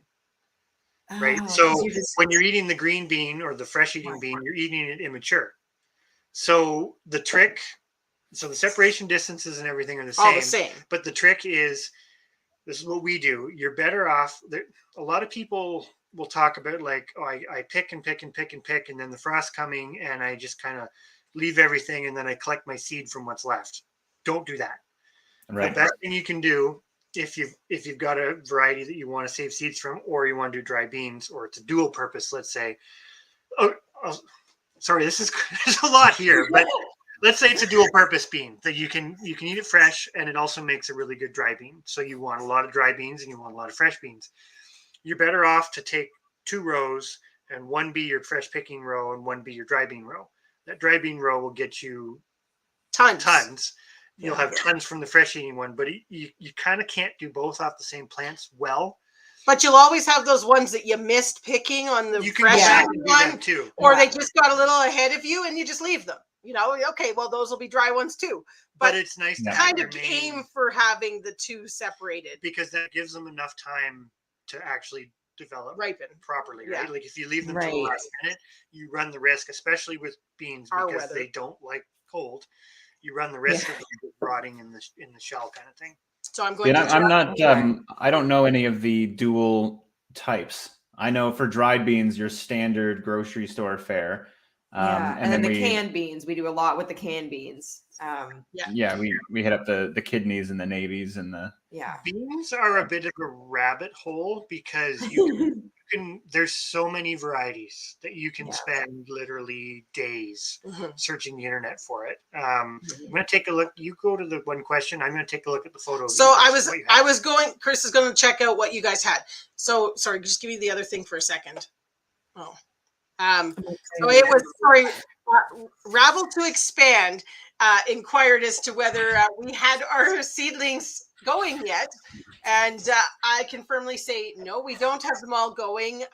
We're not behind yet, but it's getting close. We're getting to the wire, which is how we like to work best.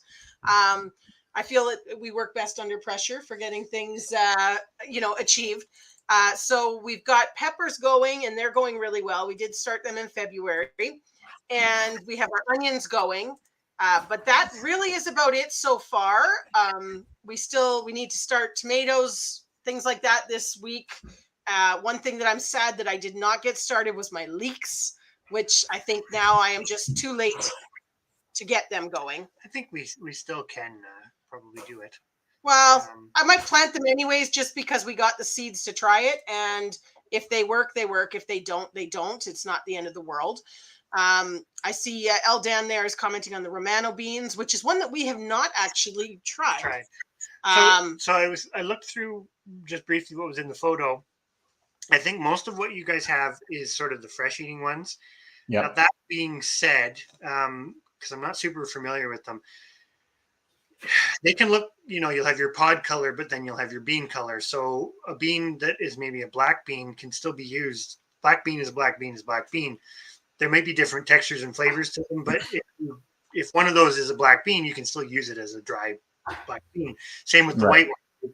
They can all be used as dry beans. It's just a case of there are some varieties, like we grow one, the red cranberry. Red cranberry. That's what we do instead of kidney beans. It's not a true kidney bean, but it's got a lot of similar qualities. But that one is where we don't like the pod.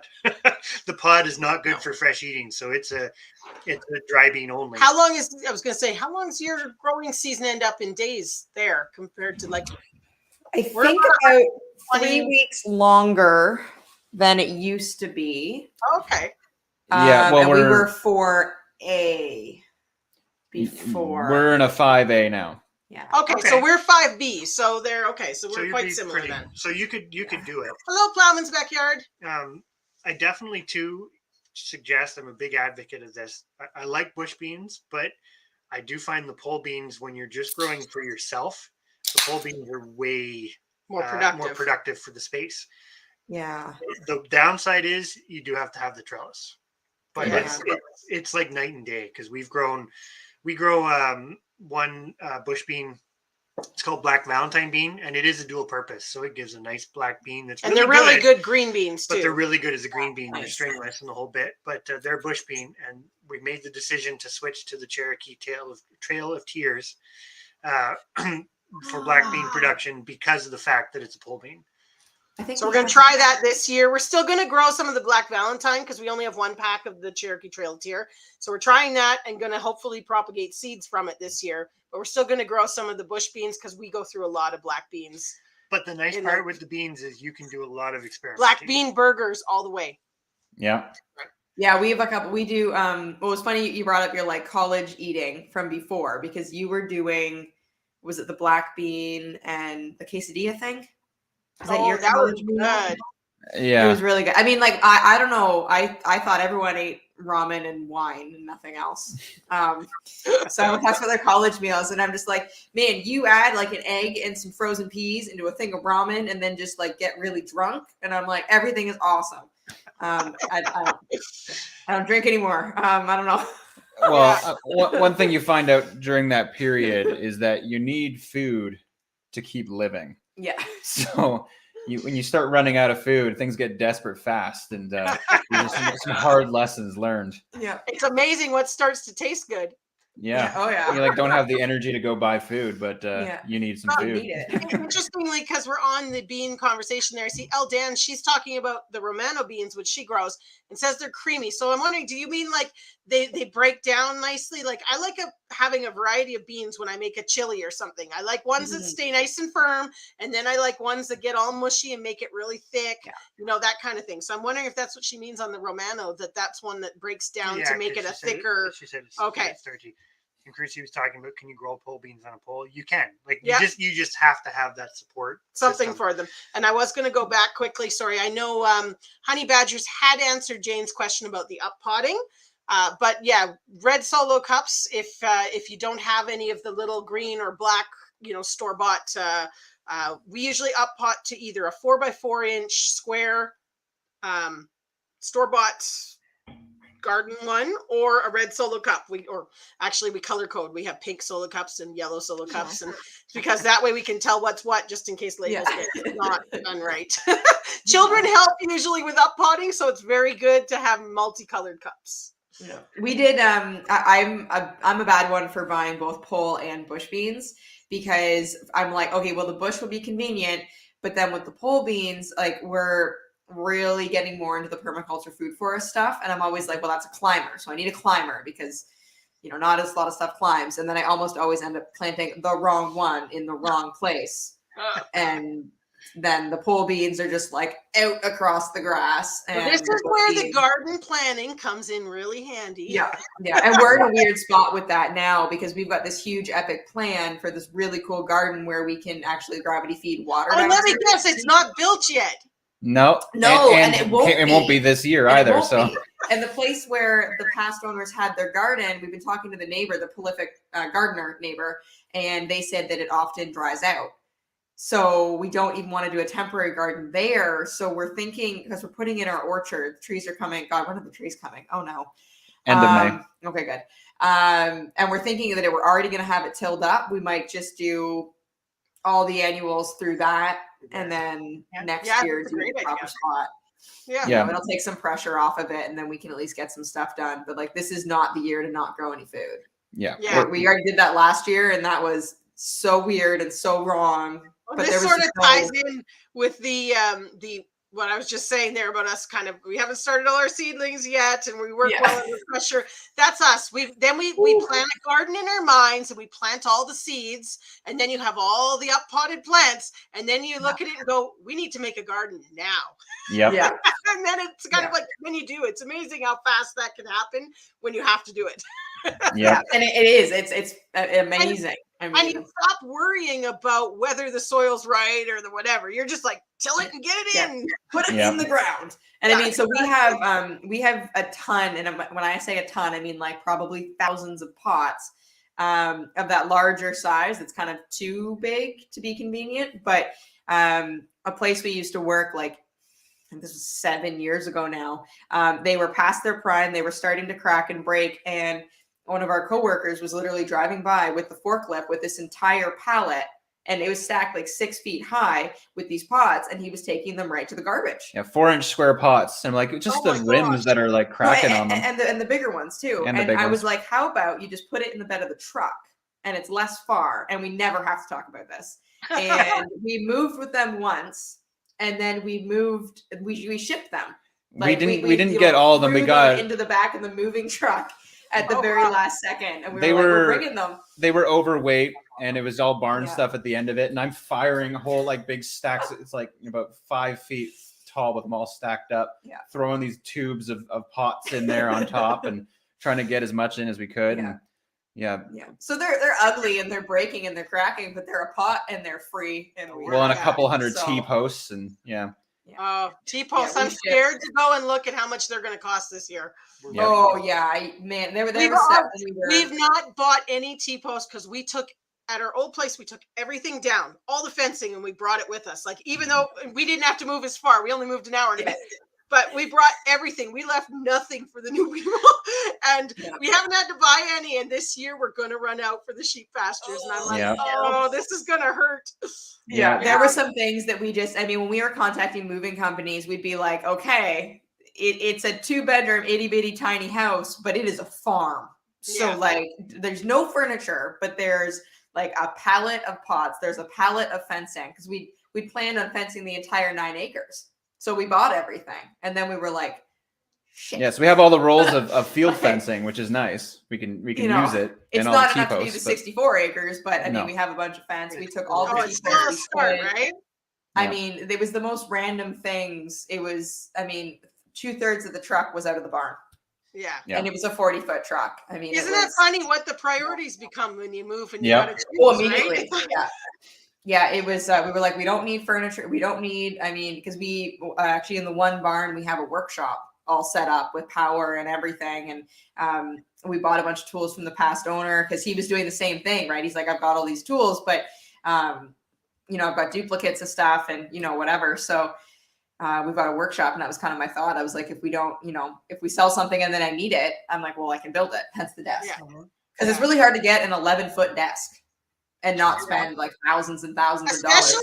Especially one that's straight. Not yeah. Level and sturdy. Yeah. Yeah. So Still I looking built for one of this. those. You won't be able to I, get that one down now.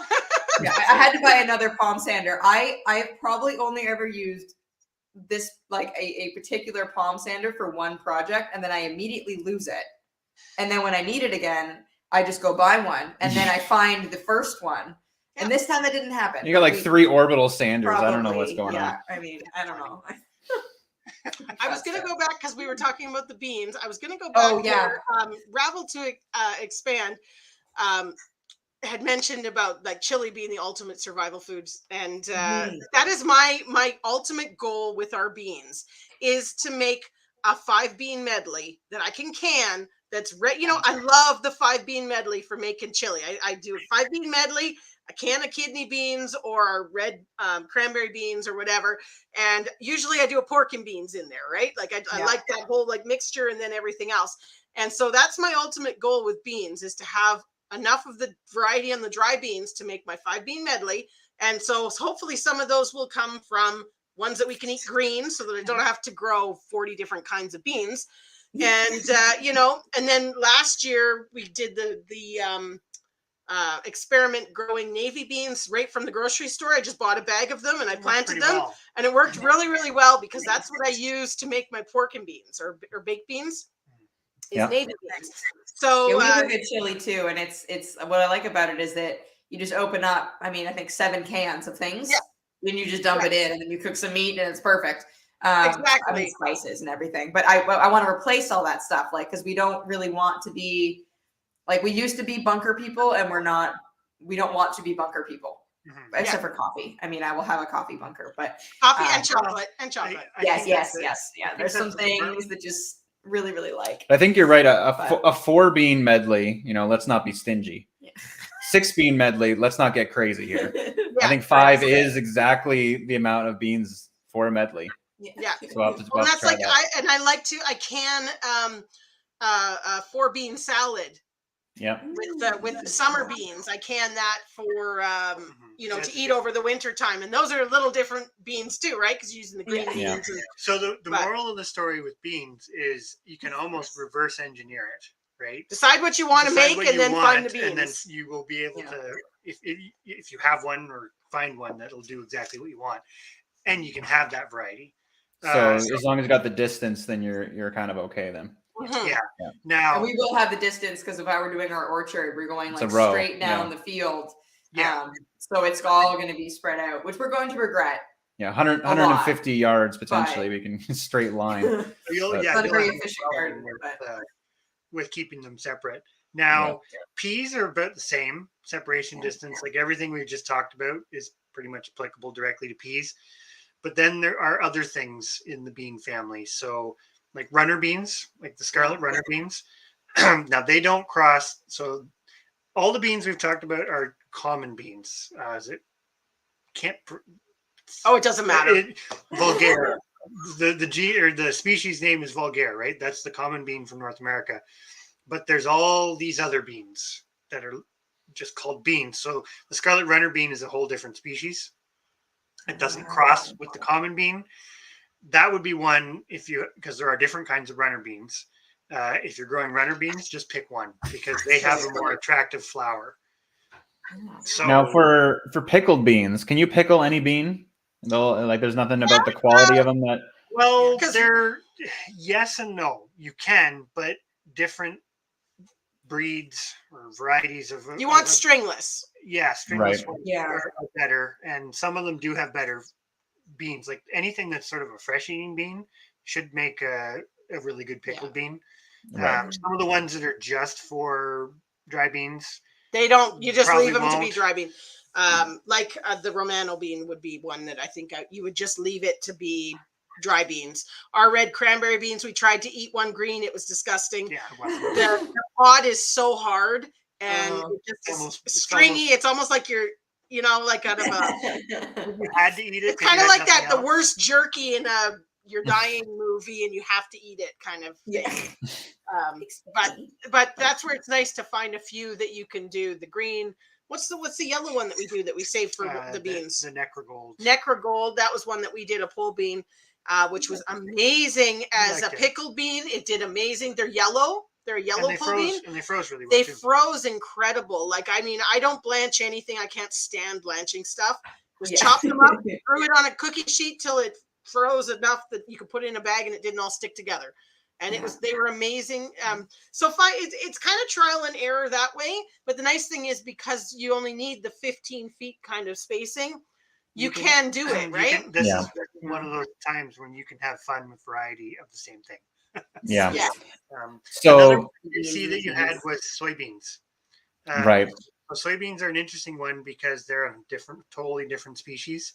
And unlike... And if you happen to have a recipe on how to use soybeans, definitely share because... Steam them in salt, I think. Yeah. Like, we do the edamame. Yeah. That's the only way we did that.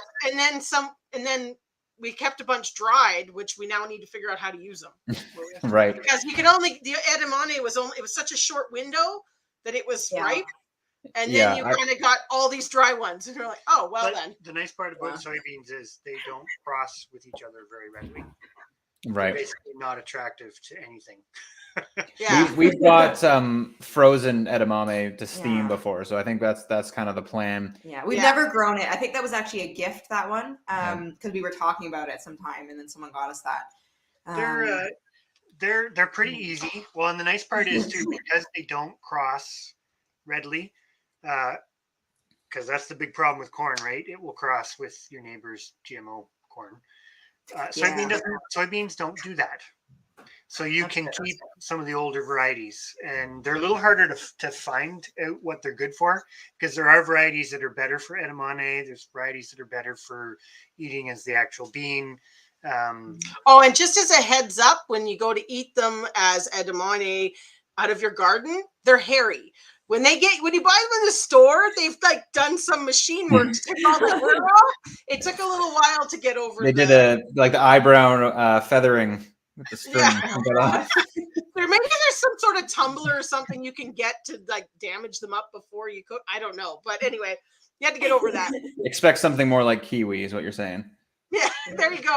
And when they actually go full to ripe for the dry bean or the seed saving, when you're handling them, you want to do it with gloves. Yeah, because the hairs those are. little hairs get really dry and brittle, and to touch them once or twice isn't a big deal, but to process a bunch, you'll get all irritated.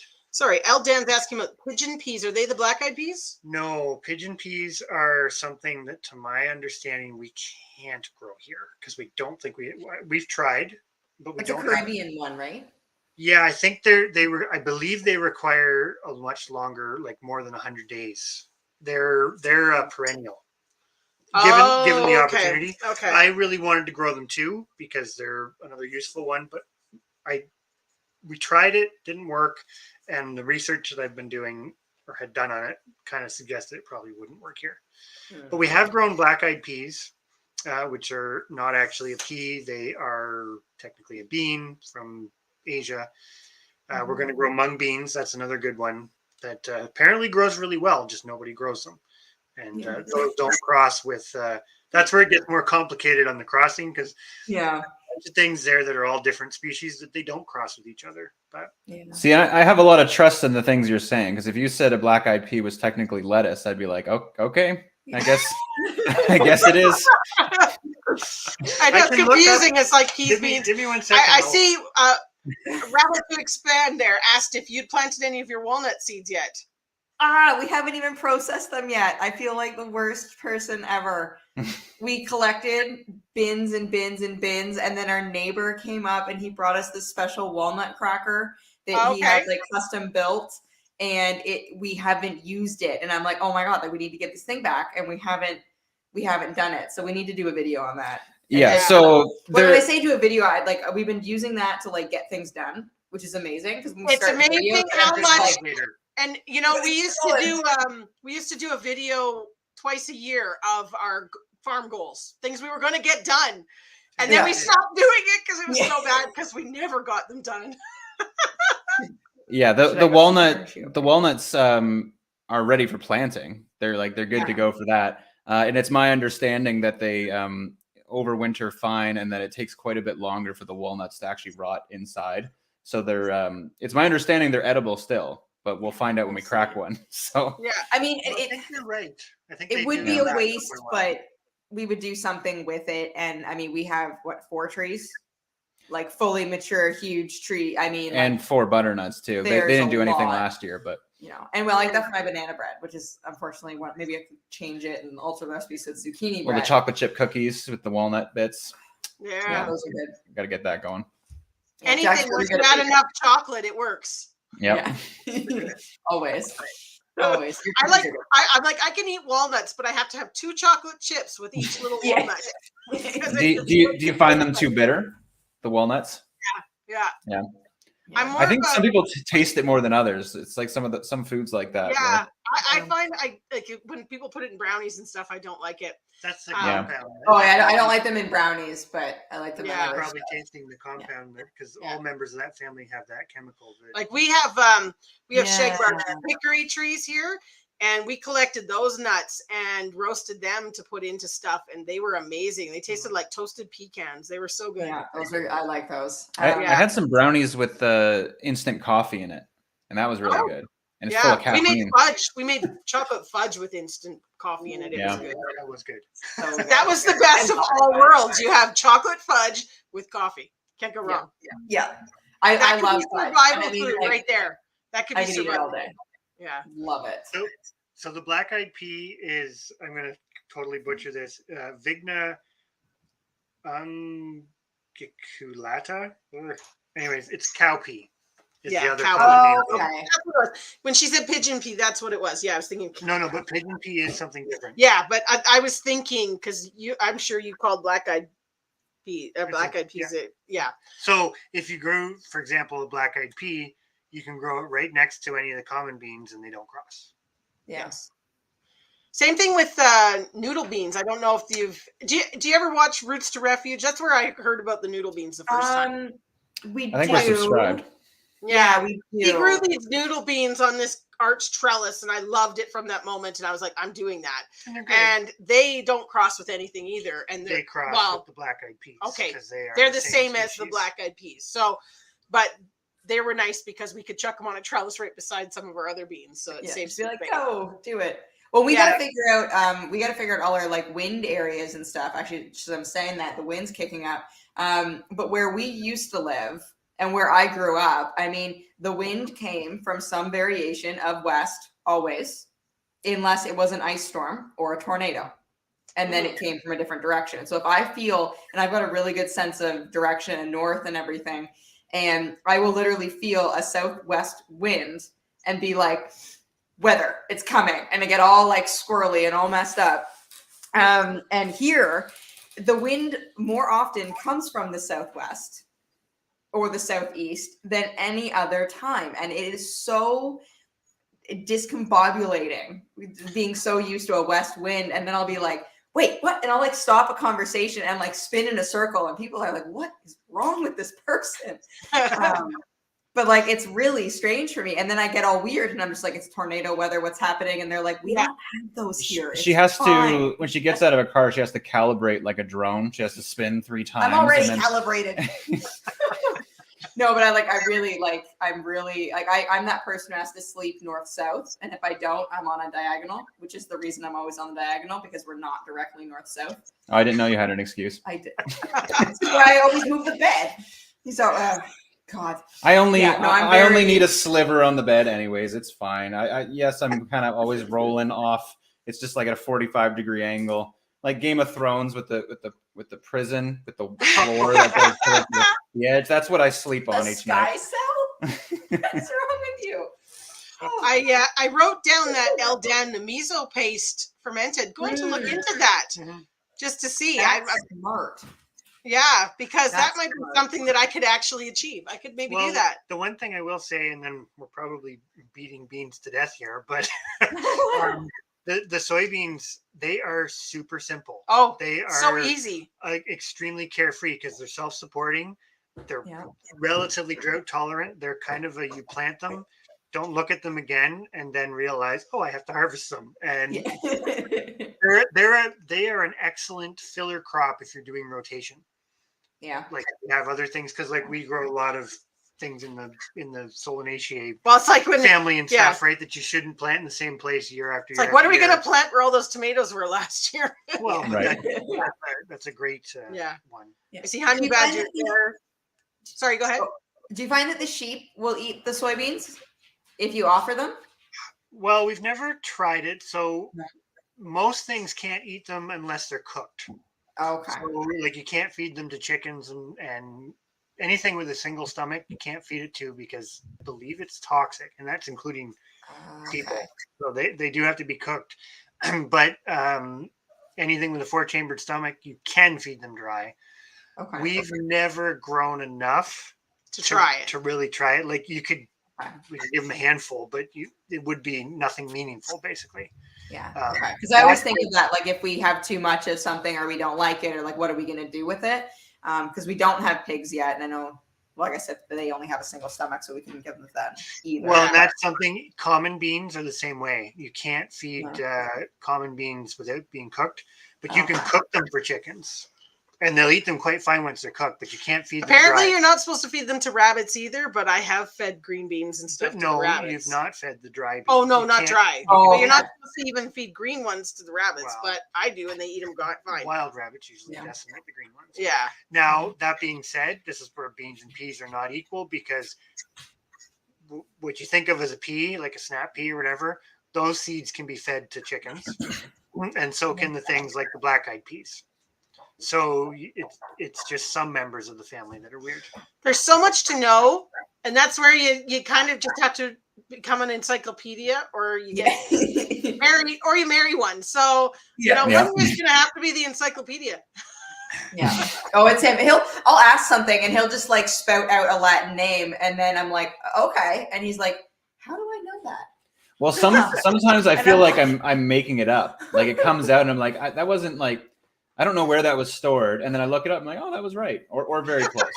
But so I just sabotage family myself. farmstead there. She asked about, are the noodle beans? She'd heard they're only good for stir fry.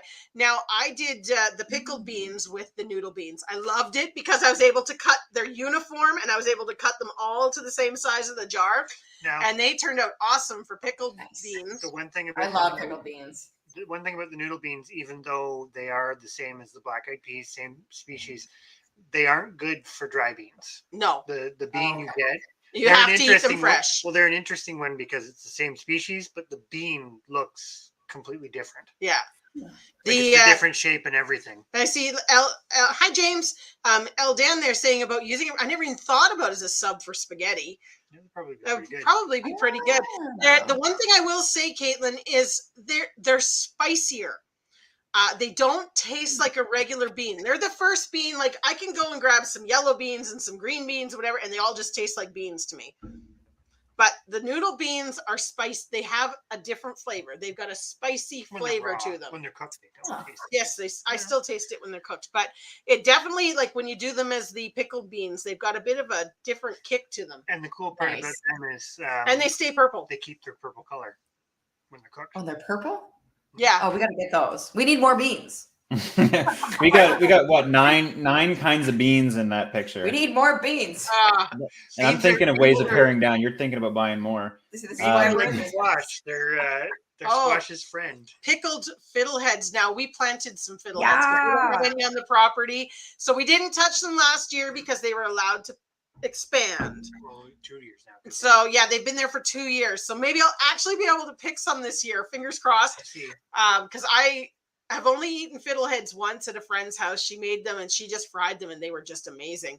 Fried, I think they were in butter and garlic. And yes, so good. That is the way. I grew up eating them. Like we'd always go out and we'd collect them, and everything like that. And then out here, we were just gifted a thing of pickled fiddleheads, and we haven't tried them yet. And I've never heard of that. Did you? Yeah. Oh. Yeah, so now, I don't know if Ravel to Expend has made them before or just got them, but are they like, is it a dill pickle or is it something different? Like, because you can get sweet pickles, you can get whatever. Yeah. I like dill. What we have in our fridge is a dill pickled fiddlehead. Yeah. Okay. I really made this. I gotta try some. I love them. I can't and wait. Morels. We got to go find the Morels. Yep. Got to go find. Yeah, we have no mushroom. We searched for mushrooms on our property the last 2 years. Nothing. I think that'll be part of the thing about, without going down that line too much, our property had a lot of horses on it at one point, and I think it's just starting to get to the point that I think there was a lot of soil compaction. Let's put it that way. Right. So it's starting to fix itself, but and we'd always look for the morels when the trilliums were blooming, and that would be the kind of timing. Yeah. We should look at the very back because back there might be. I mean, we don't even have very much for trillium on the property, which is crazy. We probably do at the very back. Yeah. But we get to the right. This is brand new to us. This place. I mean, we're coming exploring. On 5 days. 5 days from now is the first time that we even knew this property existed. That was when we saw the listing. We're coming up on a year, which is super crazy. But we weren't here for the spring or most of the summer. So it's been interesting, discovering new stuff. And what did we find in the winter? There was something out in the woods, and I was like, I keep seeing this thing. What is it? Oh, it's a car. It's a super old car. It's just hanging out. It's really, really cool. I think every rural property of any size has a car somewhere. The forest, grew past it. The one I grew up on has an even older one. It's really cool. Down by the pond. It's either an old car or a garbage dump. That's every old homes we have at the back a couple of those. Property was an old whether It's it was a home, it's a foundation and everything, and then it's an old farm, and you go back and there's this. It's kind of fun to sift through because there's neat old bottles and whatever, but it's like you're talking 80 years ago, people were dumping their junk in this corner, and it's like every you get a big piece of property, and there's one of those everywhere on a big old property. Oh yeah. You always got to find one. Well, there was that one on the one farm we lived on, so at the Camplin. There used to be a farm, and everybody knew there used to be a farm, but there was also a well, and I guess the story went that like the last owner fell in the well and then never did find him. So you like knew that there was this hole in the ground somewhere out in this certain area, and you just didn't go there. That sounds like a horror story to keep the kids from wandering.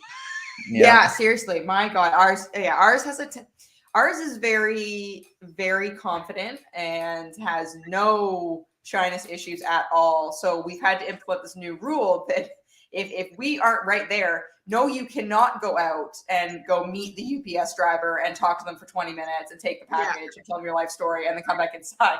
I'm like, because she will. She's like, there's a car here, and she leaves, and I'm like, no, like, let's not do that. She's You got it's super cute. Someone asking about the fiddleheads. It's ostrich fern specifically that we're talking about. Yeah, you don't want to eat. You want the young. Well, they're still all curled up. And you don't want to eat. And I can't tell, like when they're mature, I wouldn't be able to look at it and be like, oh, that's the fiddlehead fern. But when they're not mature, I can pick it out. Well, we tried to key out. We had an expert come out to do. He does the mushroom walks, but he went out and we were doing flowers, and then he had a little pamphlet that they had just put together for identifying and keying out ferns. So we're at the edge of the woods keying out this fern, and the mosquitoes were just eating us alive. We were there for 40 minutes keying out this fern, and at different points we had to like escape. Like we should have just ripped the frond and ran out of there, but oh my, ferns are fun to especially when you get into like wood ferns and stuff where there's so much species that are very, very, very similar. No, that's the part that makes it a little nervous sometimes about the mushrooms too. You know, you find something, you go, can you? Is that an oyster mushroom? Is that a what? I don't know. Yeah. We want to grow mushrooms like in a controlled environment specifically for that, because I really like eating them. And you know all about growing them. Yeah. You got to do something in college. Yeah. So we're probably going to do that at some point. Eldan's saying to check under the apple trees for the morels, because that's where she was finding them on their property. So we have lots of apple trees. Unfortunately, the majority of them were in old horse pastures, but there are some as you go further back that would have not been trampled underneath. So ours are in dog yards, so definitely no, I wouldn't be not eating that. That would be such a bummer. Can you imagine finding a bunch of morels where the dogs have been pissing all year? Yeah. No.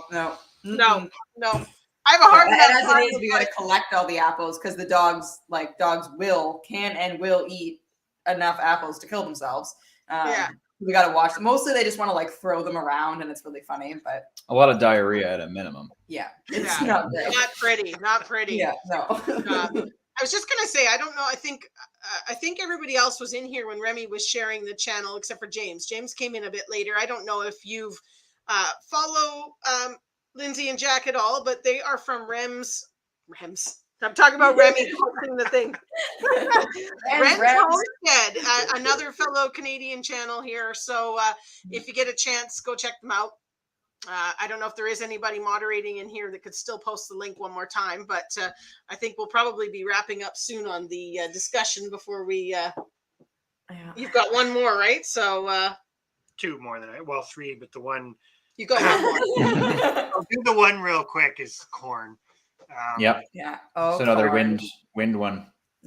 Yeah. Corn is like 1 to 3 kilometers wind. And that's from anything else. Corn wants to outcross at all possible opportunities because corn is an inbreeding depression plant. You have to have a big population. 1 or 2 plants won't pollinate well enough. So of course they'll say about staggering early and mid and late as far as getting like harvesting, but where does the seed saving come into all that?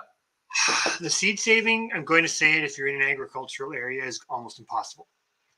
We're not really, which is interesting. We don't have Not much cash cropping. yeah, there's not a lot of cash cropping. There's a handful of larger farmers, which is they've kind of adopted us a little bit, which is really cute. They'll just like, drive up and talk for 40 minutes and, crack a few beers and then, just It's a lot more and, hay. But yeah, here. it's like hay and cattle and kind of your more, Ontario 50 years ago, that kind of agriculture. So I think we're lucky. You might be able to do it then. Keeping multiple varieties on your property might be hard because 1 to 3 kilometers is a lot. Yep. And even if you staggered them, it only takes 1 or 2 plants to cross it. You can bag them, but like we were talking about at the beginning about squash, this is a lot more work because corn has the male part and the female part, right? So you have to bag both, and you have to bag multiples of them. So it gets kind of crazy. We've thought about it, but for us, if we ever right now, we just grow readily available corn seeds, and that's the one thing we do. That's the one thing that Chris has allowed us to consider without any seed saving in mind. It is purely put and take, as Chris likes to call it. Put and take. I would like to figure it out, but where we are, we have a neighbor. Our neighbor grows both sides. He hits you on both sides with corn. So, but it's not allowed in the shepherd's pie. Only apocalypse shepherd's pie allowed. Shepherd's pie gets made with frozen beans. Yeah. The only thing with corn for us, we eat, we're happy to eat corn on the cob a few times a year, but it wouldn't be the end of the world to barter or whatever for that. But it would be canning it because we use it in all that bean recipe. The couple bean recipes we have, corn goes into all of it. And that's because it makes it the complete protein, right? You get the 2 pieces, and then we can be like, oh, well, we can't, we don't have any meat, so we're gonna do this. The one thing grain and legume together, I guess, The one thing that throws a wrench in that is I like ornamental corn. I like and popcorn. But I would walk away from popcorn. I wouldn't pine for popcorn. That'd be fun. Well, I would probably. I like the ornamental.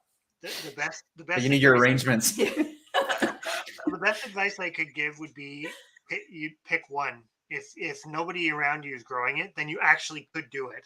Yeah. But you're probably better to pick. There are some ornamental varieties that they're never as good fresh eating as some of the hybrid stuff.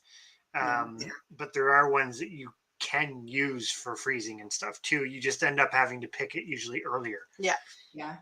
And really, now that I'm thinking of it, a regular old corn stalk would work for my arrangements. No. My arrangements aren't very good. They have to have the elements. So, that would probably work. Cut it after and put it with the pumpkins I'm not allowed to have. And at the risk of getting totally derailed here, no way. I'm amazed the consistency they can get in these F1 hybrids. It's my understanding that they basically create varieties and then purposely these secret varieties that maybe they do or maybe they don't sell to the public, and then they cross them and then they that's the seed lot that they sell. But it's a little crazy that it comes out that consistent. Well, and see, this is the thing. Oh, this is a bigger conversation for sure. I knew it going into it. This is the big thing about hybrids. So I'm not going to even dabble in the actual GMO stuff, but with the hybrids, because hybrids are not intrinsically bad, but you hit the nail on the head with a lot of the times people will get an F1 hybrid. Either they grow something they bought as an F1 or they grow something by accident that crossed on them for whatever reason. And they love exactly what you said, the consistency. But beyond that F1, you lose all that consistency. Well, the recessive stuff comes out. It's corn that pees on the floor, and it's an amazing thing about, I'm going to say, genetics. Night out, Dan. That you get that consistency because it doesn't matter whether it's plants or animals. You always get it with the F1, right? It's like cattle. Some of the black baldy, right, which is the cross between the Hereford and the Black Angus. That's one not so much now, but was like a huge go-to commercial cow because you got the consistency and the sort of the hybrid vigor from the both parents. The problem with it is exactly like what you said too. Somebody has to maintain the original strains. So you have to, when something like corn, you have to maintain a whole genetic population of those two parents, plus somewhere to grow like the F1 hybrid seeds and it's far enough apart and or spend the time to bag them, etc. Like just think of the complicatedness of it. Sorry, I'm going to interrupt 1 second. Sorry. There was a comments. Yeah. Where I was going up here. So, shoot. I wanted to say thank you to Amanda Honey Badgers for sharing your channel again. She figured out how to keep sharing the link, so that's very much appreciated. One you had asked about, because you're on corn, can ornamental corn be used for animal feed? And I would have thought yes. A lot of them can be. There's some varieties, like I really liked a variety called Bloody Butcher, which is a bright red corn variety. And it's a dent corn, but it's supposed to be an excellent animal feed because it's actually one of the varieties that's higher in protein. So corn, not to go too far down this line too, but corn is a lot like, I'm going to say it, marijuana, in that there's multiple compounds in the plant. So in the quest to get sweeter corn, that sweeter corn has less of the protein content than some of the old varieties.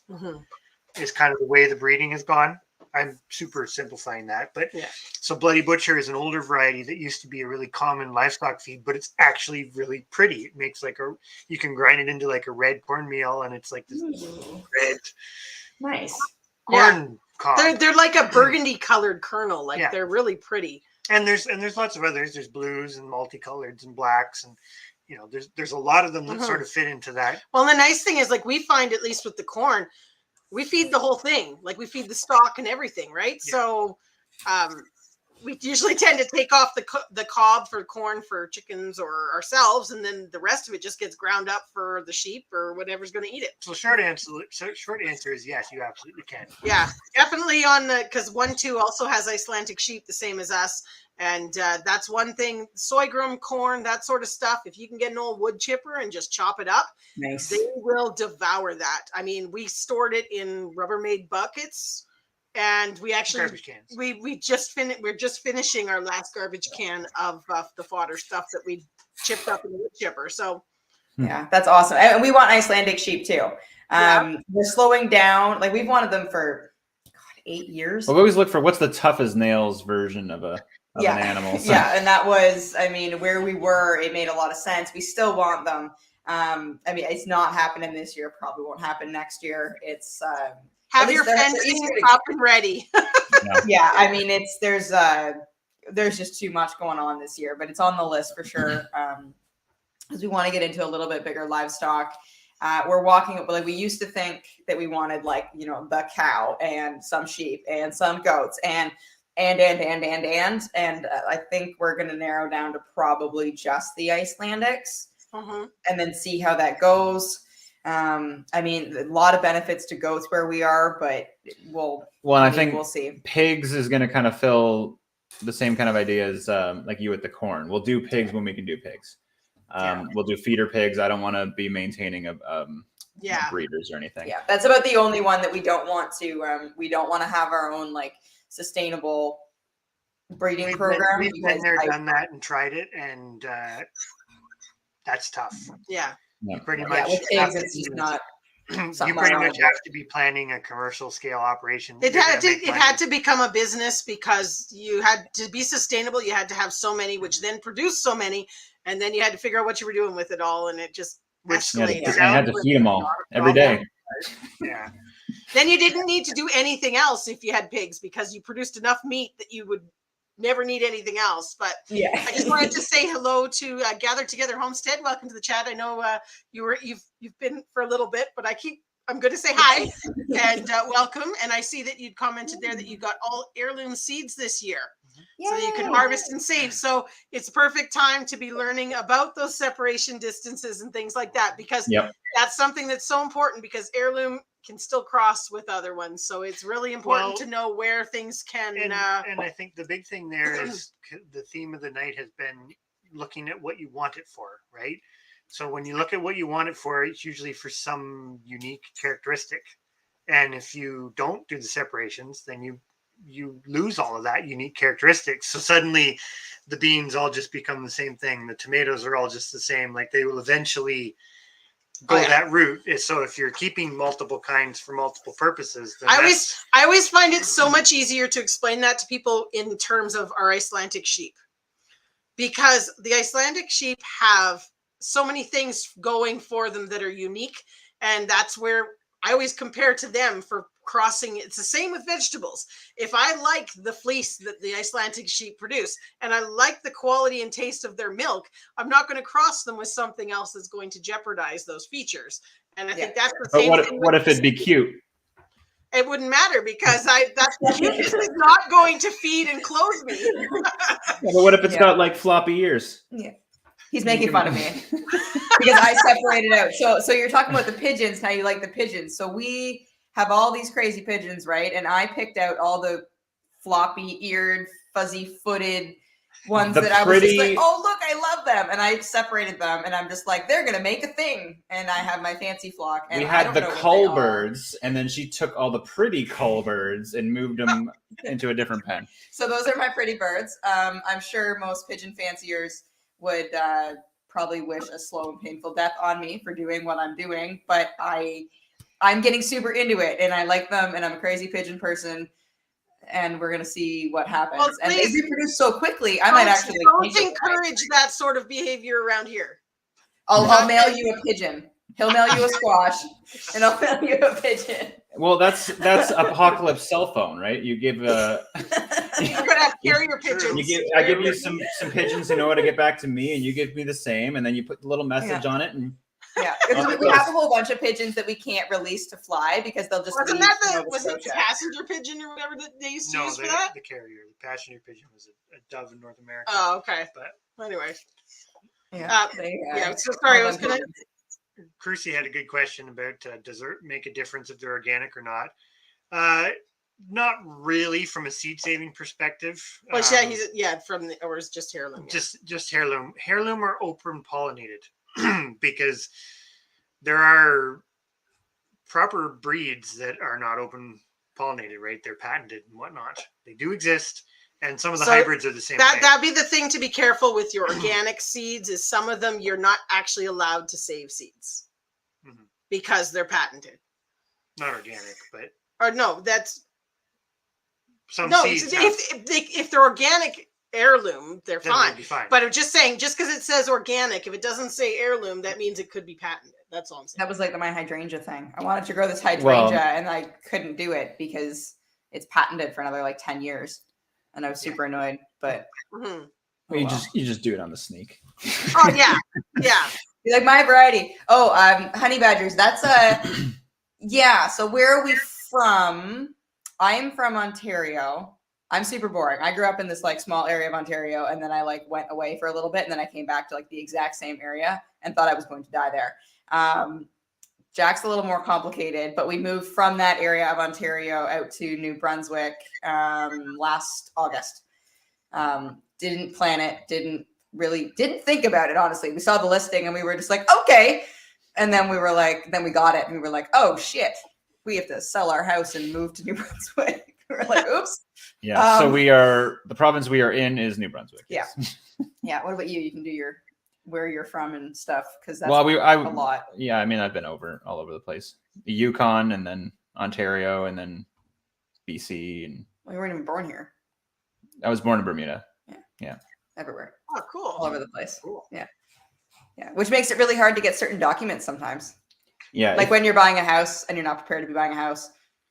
I and bet. then when your wife can't find her birth certificate.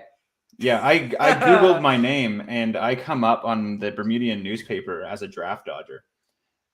Because they're pretty low budget there, and they take all the people who were born of a certain year and they subtract the people who showed up for the weekend military service you're supposed to do when you turn 18. And then they say, these are the draft dodgers, and they put it in the paper to like public shame you. because it's a small enough island that everyone knows each other.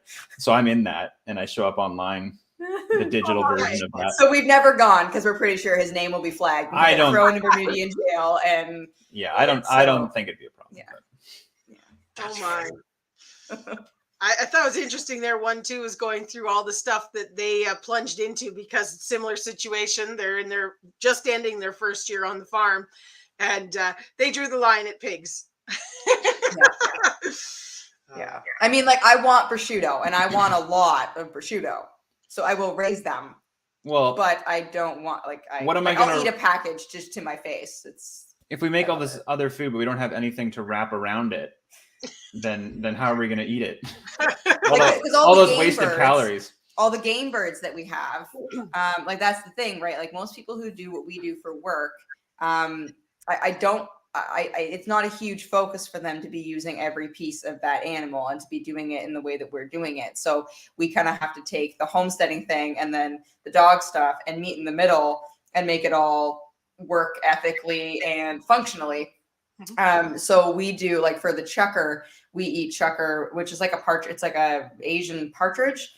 And we wrap that in bacon or prosciutto or whatever, and make like poppers with it. And they're really, really good. But if you need to serve that to somebody, sometimes people are like, "Oh, a game bird I've never had," and you're just like, "It's got bacon. Just eat it." And then you can put anything in a popper. Yeah. It's like the trick you use on the kids, right? You know, it's like it's be like bacon.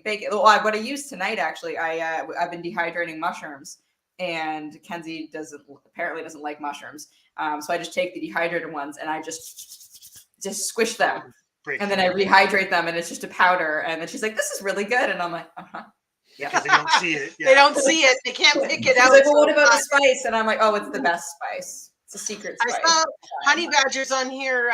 She asked about you guys in poultry. I know you kind of have touched on a little bit of it. I don't know. Do you want to go back up to her exact question there? Oh, are we big into poultry? Yeah. We have ducks and chickens, and we have some freeloading turkey. That's Bob. Bob is my friend. Yeah. Bob lets me rub his belly now. I'm bonding with Bob. It's lovely. Yeah. I mean, we will have more poultry, and we're hatching out a bunch of stuff. We're pretty well. Yeah. We're moving into other things as well. Like we're getting the rabbits likely this year, and what we're really doing is we're necessity. doing an infrastructure shift where before, when we were like super broke and had no time, we could afford to put together all the poultry stuff. So that's what we've got. And then now, as we're moving into like wanting to do the bigger animals and more sustainable with everything, I mean, Jesus, it's expensive. So it's a slow shift. I spent half of that one summer chasing our neighbor's goat around because it wasn't contained. It was one time. It wasn't one summer. It was just a very long day chasing the goat. And after that, I swear to God, I'm just like, no, I'm not ever doing this ever for my own animals. So they will be contained. There'll be no escaping. It won't happen. Well, they put this goat in a dog pen that doesn't contain their dogs. So the goat got out immediately. Yeah. And was running around. We went like all array around town, but then our neighbor didn't have Facebook and I did have Facebook. So I posted in the community group about this goat. And then everyone was like, "Oh my God, I saw your goat." And I'm like, "It's not my goat. It's not my goat. It's my neighbor's goat." He's like, "Yeah, did you find your goat?" She's like, "It is not my goat. Not my goat." And then I have nothing to do with this. We had a goat sighting, but he was in the corn. So the old owner of the goat brought out a different goat and then was like, female. "You hold this goat and I'm going to go into the corn." And she disappears into the corn. And then I've got this freaking goat who is like on this little slip lead. She showed up in a Honda Civic with the nanny in the back of the goat in the car. And then I'm like standing on the street in this like 60 house village, and I'm standing on the street with a goat on a dog leash. And they're like, "Well, there's that crazy dog trainer with her goat." And I'm like, "Not my goat. It's not my goat." Like, I almost wanted to get a T-shirt made that said "Not my fucking goat." It was that insane. It went on for weeks. Oh my! "Did you ever find your goat?" And I'm like, "This is where you learn." It's like, I'm never helping the neighbors again. Never. Yeah, it was like 2 weeks before that was the first time I'd met him, and it's because he took a turn that is kind of a sharp turn because it's not really a road, and the plywood all fell off the back of his truck. So it was like one weekend it was the plywood, and then it was the goat. So Honey Badgers is mentioning just I don't know if you saw her comment there about this Trevor McDonald in the Maritime. Does a book that lists all the different purebred breeders and stuff like that, which is kind of interesting. Useful. So yeah, that would be cool. Yeah, that would be very cool. Because something we're finding out here, which I enjoy, but like you'll talk to someone and be like, "Hey, what about this?" And he's like, "Okay, so you got to go down this road." And I'm like, "Hey, what road?" The road. And I'm like, "Okay." And then when you get to Debbie's house, then it's like 3 doors down from that where that tree used to be with the horse, but it's not there anymore. And then that guy's got that stuff. And I'm like, oh, and I'm like, it makes me laugh because I was that person. Yeah. In Ontario, because I didn't always know the streets and I knew where the random shit happened. And you got your landmarks, right? It's like, then you just never, and he'd laugh at me all the time because he'd be like, how do you function? How do you people understand where the things are? They're using landmarks that haven't been there in 10 years. You remember where that barn was before the tornado? And everyone's like, yeah. And and you're like, hello, new to the neighborhood.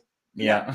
Yeah. Oh yeah. It happens all the time here. And I laugh because I'm getting my, newcomer karma, I guess. Yeah. Yeah. Oh boy. One day you'll be the one using those references too. And definitely. 100%. I'll get there. Already we know like the whole history of the property because like everybody wants to tell us, well, like, I was related to this person who lived there between this time and this time. And like the history is super cool. Like we really like I'd love to. That's the one thing that we don't have where we live right in a little hamlet. There's probably there's history, but there's probably 20 houses, maybe 20 houses. And honestly, I don't think there's a single neighbor that talks to the other neighbor. Yeah. Right. Wow. I mean, that's where it was going with the place that we came from, like all the turnover. I mean, like the town just up from us. Was like a Four Corners situation. And there was people who still lived there like 80 years ago and their family was from there. And like literally, like one of the farmhouses just passed down all the generations. Yeah. And there was many of those families still in the area. So but it was changing. I mean, everyone was selling and moving and it was. Well, people would inherit one of the houses and then it would be sold because they don't want to live there. And then. Yeah. It just all kind of goes and. Yeah, that sounds like this area. Yeah. So Honey Badger says she's going to do a little quick video about him and show the book and stuff like that. And that way that information is there so we can save it in our favorited list there. Awesome. Yeah. For our purebred, like the one thing we're definitely doing that's purebred and we're excited about is the white Chanticleers, but we need to get some more. We brought the bare minimum with us. You guys, would have liked to have brought more. Were you guys the ones that posted about that on that Facebook? The Canadian? Yeah, that was us because we're. Remy had thought you'd be able to get some from us, and he'd bring some back, but we do the partridge. We don't do that. Oh no. Yeah, so like Remy's not that far, and I like driving. I mean, hell, I'm going to like Halifax in a week because I just want to like go drive somewhere and like explore something. But Darren has whites. I believe. Yeah, I think he's got both. He has both. Yeah. Okay. Yeah. And I contacted who we got our group from originally, and this year they're not selling and shipping hatching eggs because they had to pare down on their flock the year before, probably because of job and all the stuff happening. Doom, exactly. They're trying to build back up this year. So unfortunately we can't get it, but we have more eggs and chicks sold than we even have space for in the incubator right now. By the way, we're sticking eggs under a chicken right now too. We're like, here, you want to be broody? Perfect. Actually, it's funny. So one of our ISA utility whatevers that came with the property is like sharing the broody duties with the white Chanticleer. Broody duty, which is really funny because like every time I go in, it's the Chanticleer in the box. And then every time Jack goes in, it's the other bird in the box. That's funny. But someone's always sitting, and we're kind of like, oh, okay, like this works. Well, it's if she wants to sit on Chanticleer eggs, that's fine. But she we pecks. should put the pheasant eggs under them. I don't know if that would work. Maybe. They're idiots. They don't know what's going on. Yeah, but that chicken pecks me when I go for the eggs, and she's broody. but like I feel a little bit like a cuckoo bird because I'm taking her eggs out and putting other eggs in there. Yeah. And like you can hatch these ones out instead. Yeah, and something we're finding with the game birds is that a lot of them just have no idea what to do in a domestic setting. So that's getting interesting because we're gonna have to we want them to raise their own. We want them to be sustainable too. Because I mean, you take a year like this where we've got avian flu all over the place. I mean, we need a large number of game birds. So it's I mean, we want to just be doing that here and not have to rely on bringing that in because it shouldn't be that much different. It's clearly quite a lot different, but if we can figure out how to get a pheasant to sit on a clutch of eggs. I don't think they will in the amount of space we're giving them. I think. Oh, probably not. No, we'll have to do flight panic. One thing that's really, I don't have a source for this right now, but when I was researching on the chickens and the ducks, because even the cayugas, they're known for being broody, but there's lots of lines that aren't super broody. And the big thing is, if you ever get one that does go broody, keep males from it. Oh. In birds, and I'm going to say this is a generic statement that I can't validate at the moment, but my understanding is in birds like game birds and chickens and ducks and stuff, which do share some relatedness at some point in their history, it's passed down by the male. So this is where the males can become an important component of your flock, and it's amazing when you start doing it. Because everybody, I've you're gonna hate this. I've been looking into the little, I never say it right, the Coturnix quail. Yeah, we need everybody says, oh, they're not broody, they're not broody, they're not broody. And it's like, well, up until relatively, they've been domesticated for quite a while in Japan and some other places. Before incubators existed, they had to have been broody because they've been in domesticated situations for a long time, relatively speaking. And I think part of it's environmental, but part of it's also you can breed it in and out. Certain lines might not have it, or maybe they just don't know what they have because they're not giving them. Well, and the big thing that I found too with it was everybody. This is a chicken thing, but even ducks. Everybody looks at the males as so expendable. It's like, oh, I'll just get a new one. I'll just get a new one, and that's one of the biggest things of why we did the focusing, kind of poultry specific, but people don't think that makes up 50% of your flock. Just relying on getting males from somewhere else all the time and just doesn't make any sense from a sustainability perspective, because you don't know what you're bringing unless you have a really good working relationship with the people you're getting them from, which in the old days you always got them from your neighbors, so you probably had that, but now it's not that way, right? So something to think, it's a practical thing to think about with birds and males. Yeah, we hear what you're saying. We've decided to pick our male duck based on it had a cute marking on its head.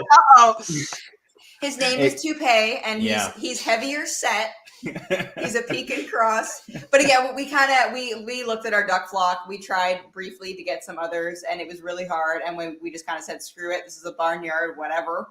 And we're going to try better when we, find a source, because I really want cayugas. Well, we have silver apple yards as the females, and we had males for that too.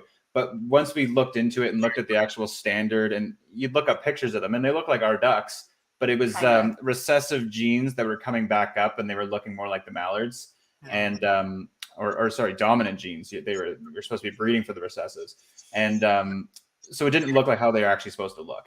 So, and everyone seems to have these, and everyone's passing them around, and one of them's crossed with a runner. Right now, whatever, but I mean, we are going to be fixing that. It's just not a priority right now because we're really meat. Well, that's just it. Everything. This is what we always said, and we always say this to people: just kind of focus on one thing for that. Because that was where if you start trying to focus on everything, it's overwhelming. Oh my gosh! But at the same time, I am going to say this: I'm a big advocate of the pure breed stuff for exactly like what you said. If they have a quality that's unique, then it makes sense to breed that and perpetuate that. But at the same time, I'm going to say this too: you can still have, like you say, like barnyard crosses, and you can still do it well or you can do it not well. Yeah.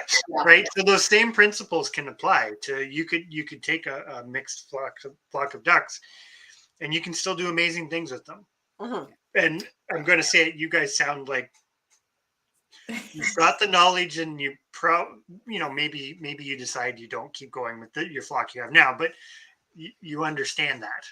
Yep. Yeah. You can Well, do it's- that, right? As opposed to with this. the talking about making your own kind of Heinz 57 kind of, your brand of animal. Rabbits seem to be a common one. Everyone seems to have their own little take on rabbits, and it's across usually for size and trying to get the bigger bone structure and stuff. But it's also, I've never seen so many types that are specifically created for meat in the first place. So like all the pet rabbit breeds, short of like maybe the lop-eared ones or something, they all seem to be for meat. But the interesting thing with rabbits, if you forget, this is probably going to sound not fantastically worded, but if you forget some of the recent standard stuff, you think about rabbits had two purposes in a lot of cases, like a lot of the breeds you're talking about, meat and fur. So a lot of the difference is more fur, right? You were things got bred to have specific fur qualities so that you had enough to do something with. And I think that's the part that people forget about now. Like this is like with us with the Champagne d'Argents. You want a bunch of rabbits that are very similar if you're ever going to use that fur and not have it look like a hodgepodge. Right? Like that's part of the point. But from a meat perspective, it almost doesn't matter what color they are. Yeah. As long as they have the form. And that you're 100% right. There's so many breeds.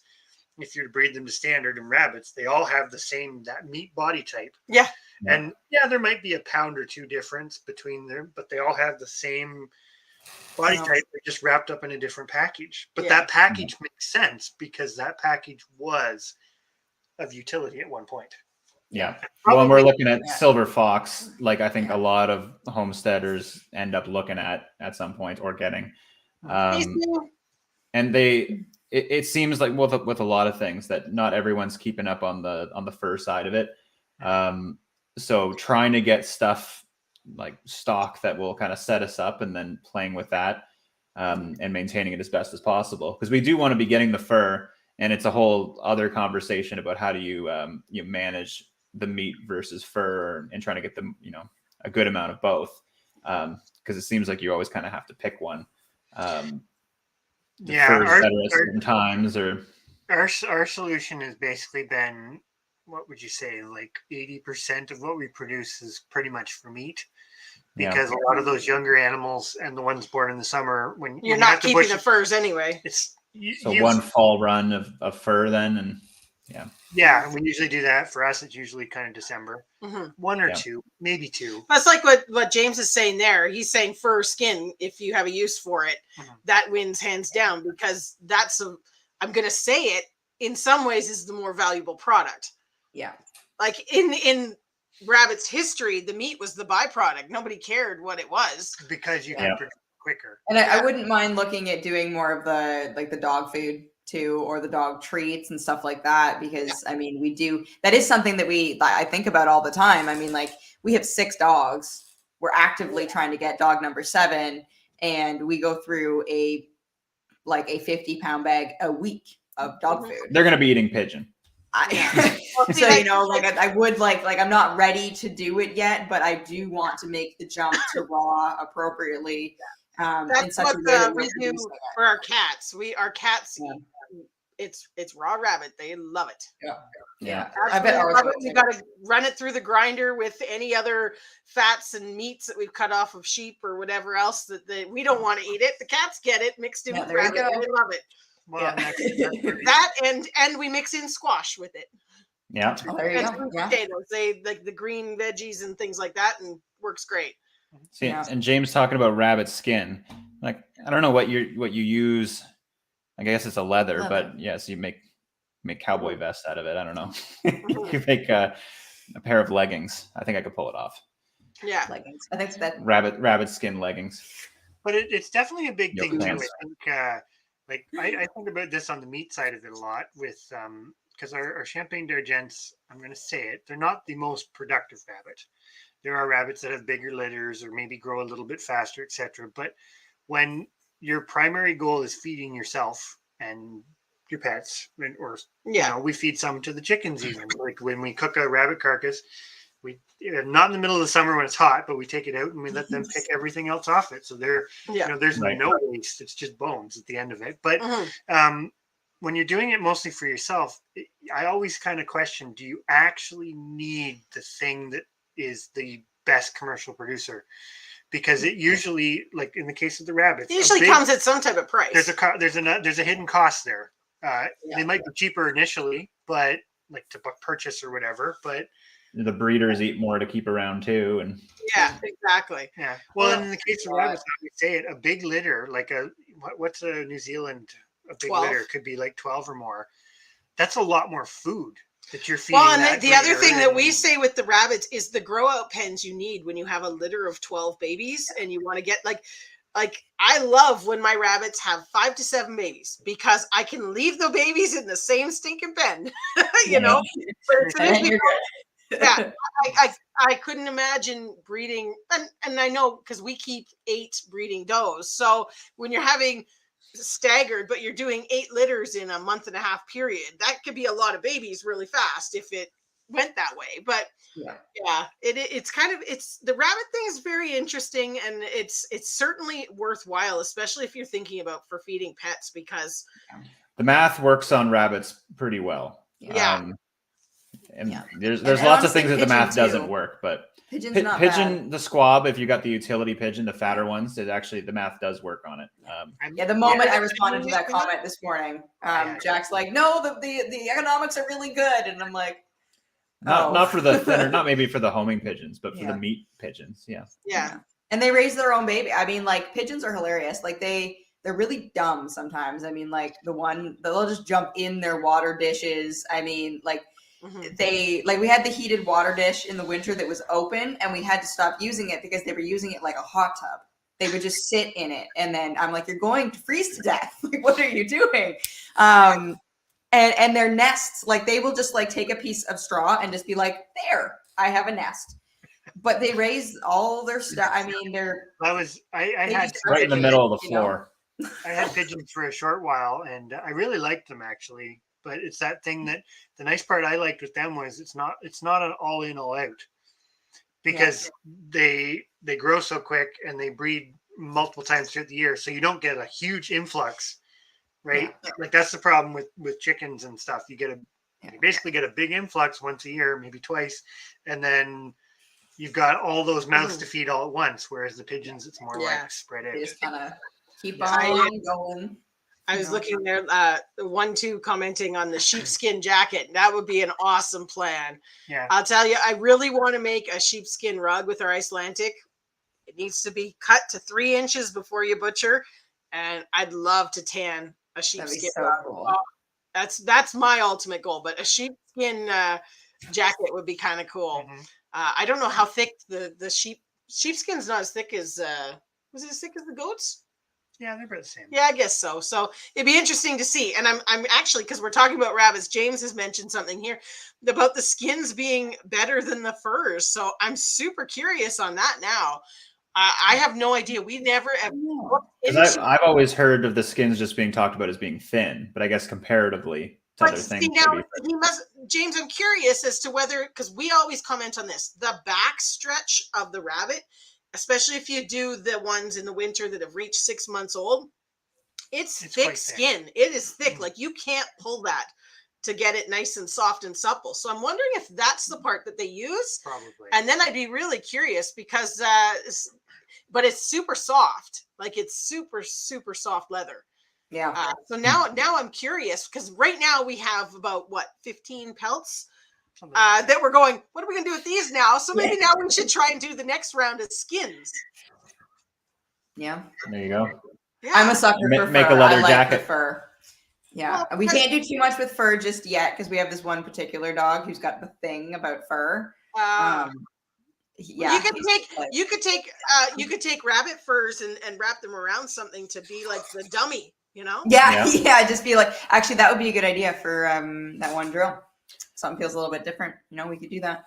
there's all kinds of, I mean, there's so much crossover, you know, like the further we've gone down this road, the more we're just like, oh, okay. Like things are just getting, you know, closer together instead of being like, okay, we're going in this direction fast and also this direction. Like they're really, and we're spending a lot of time on that. Like we spent so long where like I was working and Jack was working, and then we each had our interests, and then we also had the farm, and then whatever else businesses that we were, you know, working on at the time. And it's like all these things needed all of your attention all of the time.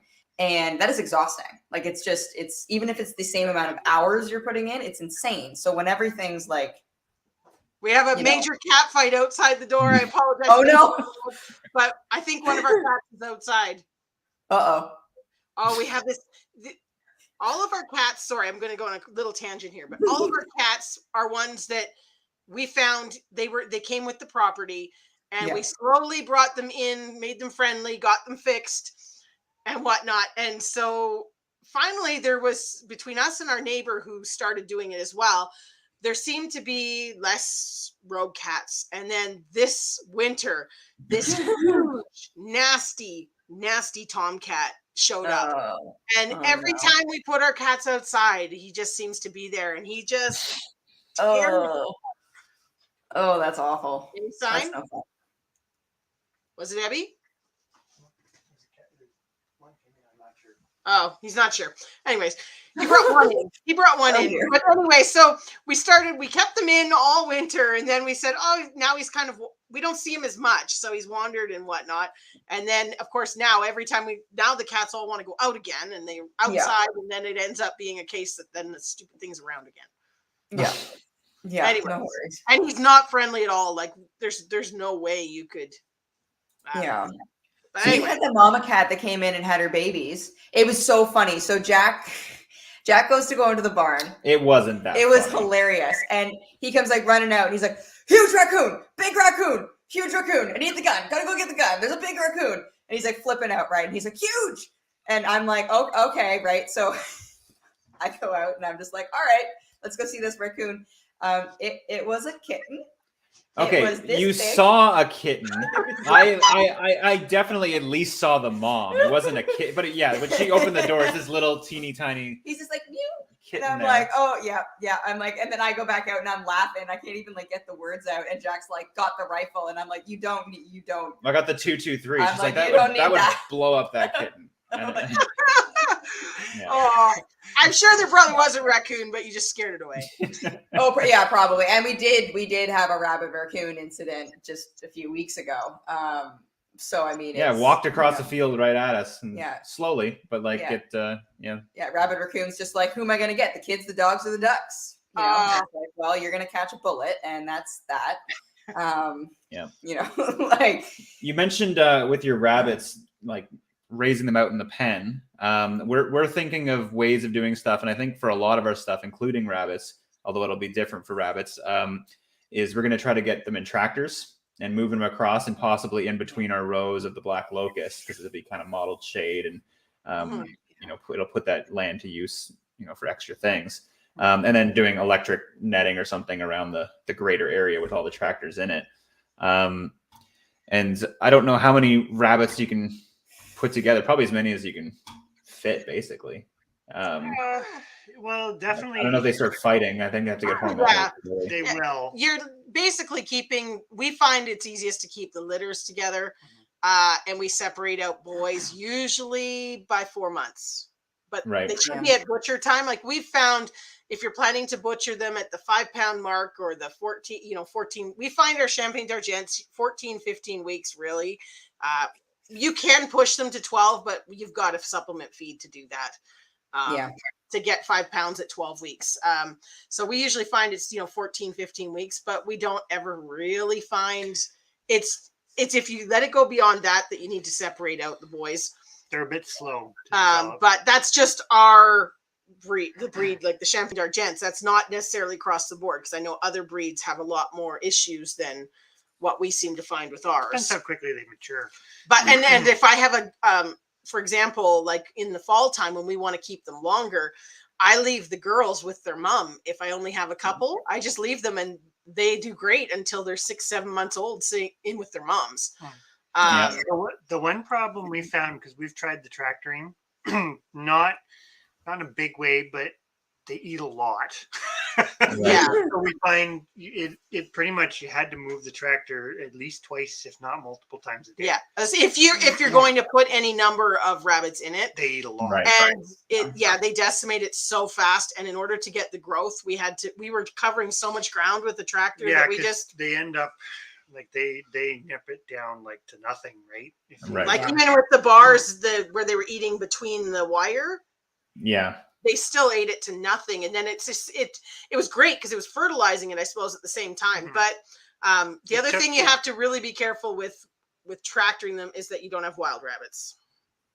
Right. We haven't Because they seen a get- ton down there, but I know we have them. But they're the hares, aren't they? It's the snowshoe hares. Yeah. That may I not haven't be seen any Yeah, from not the here, cottontail. but The cottontail is more Yeah. the a problem. yeah. Yeah. Because we have tons of them here, so we've just made the decision all rabbits have to be up off the ground because Yeah. we can't keep the other rabbits. We can't even keep the rabbits out of the garden with a fence. Yeah. Never mind. Right. Yeah, we're pretty lucky right now. We haven't had a ton of issues, knock on wood, because there's so much dog. There's just so much dog, and it's everywhere, and it's not just ours. I mean, we've got a lot right around the house. We've had the only thing that's come right up to the house, ironically enough, are the deer. They will walk right by a bunch of barking dogs and be like, apples, gotta get the apples, and they'll come right in. Well, I feel without like any they show up issues. every night, and then one or two of them are dumb enough to do it in the day. Yeah. Um, Yeah, it's wild though. You watch them walk right up 20 feet from the house, and you're like, what? Like, are you all right? What, Yeah. what are you doing here? I know. Like some people say, you're not supposed to shoot the yard deer, but like if that's a year's worth of ground red meat Mhm. walking right up. Yeah. And I got other things to do than sit in a blind to wait for them. So It's not the old, huge, smart bucks that are doing it. It's the young idiots that are like, huh, apples. You Yeah. know? So Oh, hey, if naturally opportunity sweet knocks, meat. why Yeah. not? yeah, what do you do? I mean, like that wasn't really an option for us before. Like where our No. property was, we were just in this little square in a monoculture desert, essentially. I mean, as far as the eye could see, it was just someone's cash crop somewhere. And there was hardly any biodiversity. It was like there just wasn't the wildlife. And here, so like we had to produce everything. But here it's just like there's wildlife everywhere. So we're really kind of shifting more into like what can we grow in food forests? What can we, do passively? What can we be hunting and gathering and that stuff? Because if it really is like doom time, I mean, are we going to be able to get all these things? Like how can we, like there's just different questions that Mhm. have different answers, and that's kind of where we're I think the landing and problem stuff. is there's a lot of people and there's actually not that many deer. Like I know you can see a lot, like the deer will be gone. Oh if yeah, everyone's that's trying to what get Chris deer. says all the time. If Well, that's you- where, because I haven't really hunted a lot in the last few years, but I used to do it quite a bit. And, it works because there's so few. Well, because there's rules on how many you're allowed to take. Yeah. Because if it suddenly becomes a free for all, it's like I think we said that in some other lives where it's like if you had Toronto and all of a sudden the food Well, we joked stops, about the squirrels. We joked would about be the first squirrels. thing gone, right? Right? Like, Like there wouldn't be you'd any. have a week of everybody going out and hunting squirrel, and then there'd be no squirrels. So Right, and I think where we arrived at that was that you need to be sparing in your harvest of squirrel meat. So that's the one-legged squirrel thing. You let it still breed. You take what you need, and you can hop around on one foot and still breed. I gotta say though, it's really like it's I don't know, and maybe this is like too much, but this is doom, so it's okay. Where we used to live, it literally weighed on me daily that we were an hour and a half's drive, which is a walkable distance from literally millions of people who think that where we lived was just the land of milk and honey, where food was just everywhere and didn't require any effort. And I mean, like that kind of freaked me out. Yeah. I was like, if things got really, really bad, I mean, this place is not safe. It's not safe, and is anywhere safe? God, no. But I mean, feel a lot better being more rural now. And not just more rural, but I mean, like, I think, what is it? The population of New Brunswick is smaller than the population of Mississauga. Yeah. I think it's something like that. Yeah. Yeah. It's wild. Like that, but to me, I was just like, what? Like mind blowing. So that's nice. We like Hey, that. Cliff. How you doing? Yeah, It's been a lot. it's crazy when you start thinking of stuff in that perspective. Yeah. Oh, Especially, it's yeah. everything that has gone on and is going on. James has got. We're talking about the doom. Dude, honestly, like that's one of the reasons why we started prepping. Like I was always interested in farming, but when it's probably gone 10 years ago now, I started to we were living in a more populated area more than I'd ever lived in before. And I was getting like daily anxiety about the sheer amount of people near me all the time. And then we started into like the doomsday prepping, like, oh my God, like, worst case scenario, we got to have all the gear and this and that. And, you got to bug out and go to this place and do this. And then we started to be like, okay, well, what if we like tried it for a year? We just produced all our stuff. And it sounds cute now because I'm like, yeah, we just go out and like spend some money, just a little bit of money, and then we can eat forever. And we'll just do it for a year and we'll know all this stuff. I'm pretty sure you just stick it in the ground that was 5 minutes ago grass. Yeah. And it'll work fine. And then, very quickly we were like, well, that's not how life is. And then we were like, no, we need to be doing this all the time. And that's just morphed continually, right? Like you realize how many skills you actually need to have. I feel like when it comes to this stuff, I'm smarter than your average bear. But as far as other homesteaders we know, I'm just like, I feel like we're absolute amateurs. We're doing hardly anything at all. There's still so much more to do. And then, you look at people who are doing, like, who've been doing this for like 20 years and they're super accomplished. And even they are like, panic. I don't know how to do these 20 things. And I'm like, oh my God, it never ends. And I'm glad it never ends. Like that's a good thing. But Cliff just came in here and rubbed it in that he's on his last frost date and planting stuff outside. Oh no. That's not allowed. That's not allowed. That started to get me about a month ago. All the videos on our subscription list started to be like hardening my plants off. And I'm like, shoveling snow? Like what do you mean hardening your plants off? Like what are you talking about? That's something that we find really fascinating, having gotten into the creating on YouTube and stuff, because well, let's face it, there's more American channels, and everything happens that little bit ahead of us, and it's I don't know, it's crazy. Like we end up having, and we're in basically the same zone, I think, pretty much, yeah. And it's still very condensed.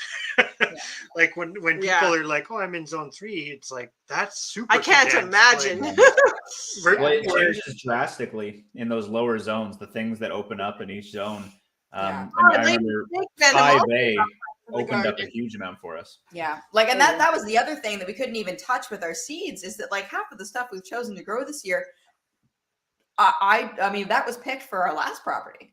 That was a full zone lower. So even when we chose our orchard trees, we went through, oh my God, it took us forever. It took us forever to figure it out because there's just so many more, so many more. And and the other half of that is that I like to plant, especially when it's a tree. Like if it's like an annual, then I'm like, whatever. But if it's a tree, I want the zone 3 ones, but I also want to try the zone 6. Like I want the whole thing, because I'm like, well, what if we have a huge swing in one direction or the other? Like, we still want to eat. And that's a whole nother, like, we were just talking. That's a big one. Yeah, we were talking about like annual stuff.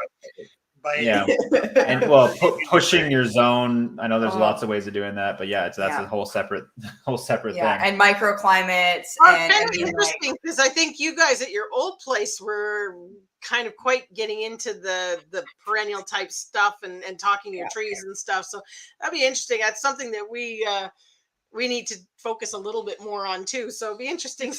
Get some feedback back and forth on that too, because and we do have some tree knowledge. Like we worked for a pretty large commercial nursery for quite a long time. So like some stuff when it comes to trees, we're just, we got some stuff in here. Yeah. Me less so. Obviously. Well, the propagation for me is the most attractive thing for, perennials. A lot of trees, and especially shrubs, being able to turn 1 into 1,000 pretty damn fast. Well, that's nice. The thing. Like you could take, it's like we did our raspberries last year, but you take that initial, we splurged and spent $450 to do a huge patch, but then we go out and we cleaned it up this spring and looked at how much that patch grew in 1 year, and we went, what are we gonna do with all these raspberries? Yeah. Yeah.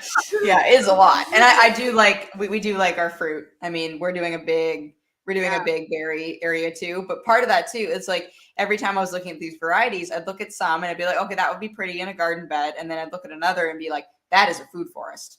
Like we had like 6 pages of like, you know, dream list of all the things we could have. We got a lot less than we planned. But I mean, we got a huge, so most of the back of our property was logged. So it wasn't clear cut, but it was logged, and a lot of poplars and aspen and stuff are coming up now, and alder and all kinds of stuff. And we're like, it's not this year's project, God no, but future years projects is how to reclaim that, turn it back into a forest, but hopefully also like a food forest. And I mean, we have something like 15 acres. More strategic additions and stuff, right? Yeah. That's where it gets interesting too when you've actually got, because the bigger the area, the more complex and the harder it is to do it. But even we find it with our pit, which is an old borrow pit, it's regenerated. I'm going to call it regenerated to a point. It's starting to succeed a little bit, and you're starting to get some stuff that's in there that it's like, well, if we just tend this, release this, you know, remove this, et cetera, it's amazing even what 1 year does. Yeah. We went through one tiny little area and released a few smaller shrubs that it's like, these are ones we want. Not that we were, you know, getting rid of stuff, but it's like, it was amazing what it did in 1 year. Yeah. That's awesome, Cliff, there about the pole beans already and everything. Holy cow. You missed our bean discussion earlier. It was very good. Yeah, it was a big bean I don't know if I dare ask what kind of pole beans you are growing, but but that's awesome that you've got them already. Gosh.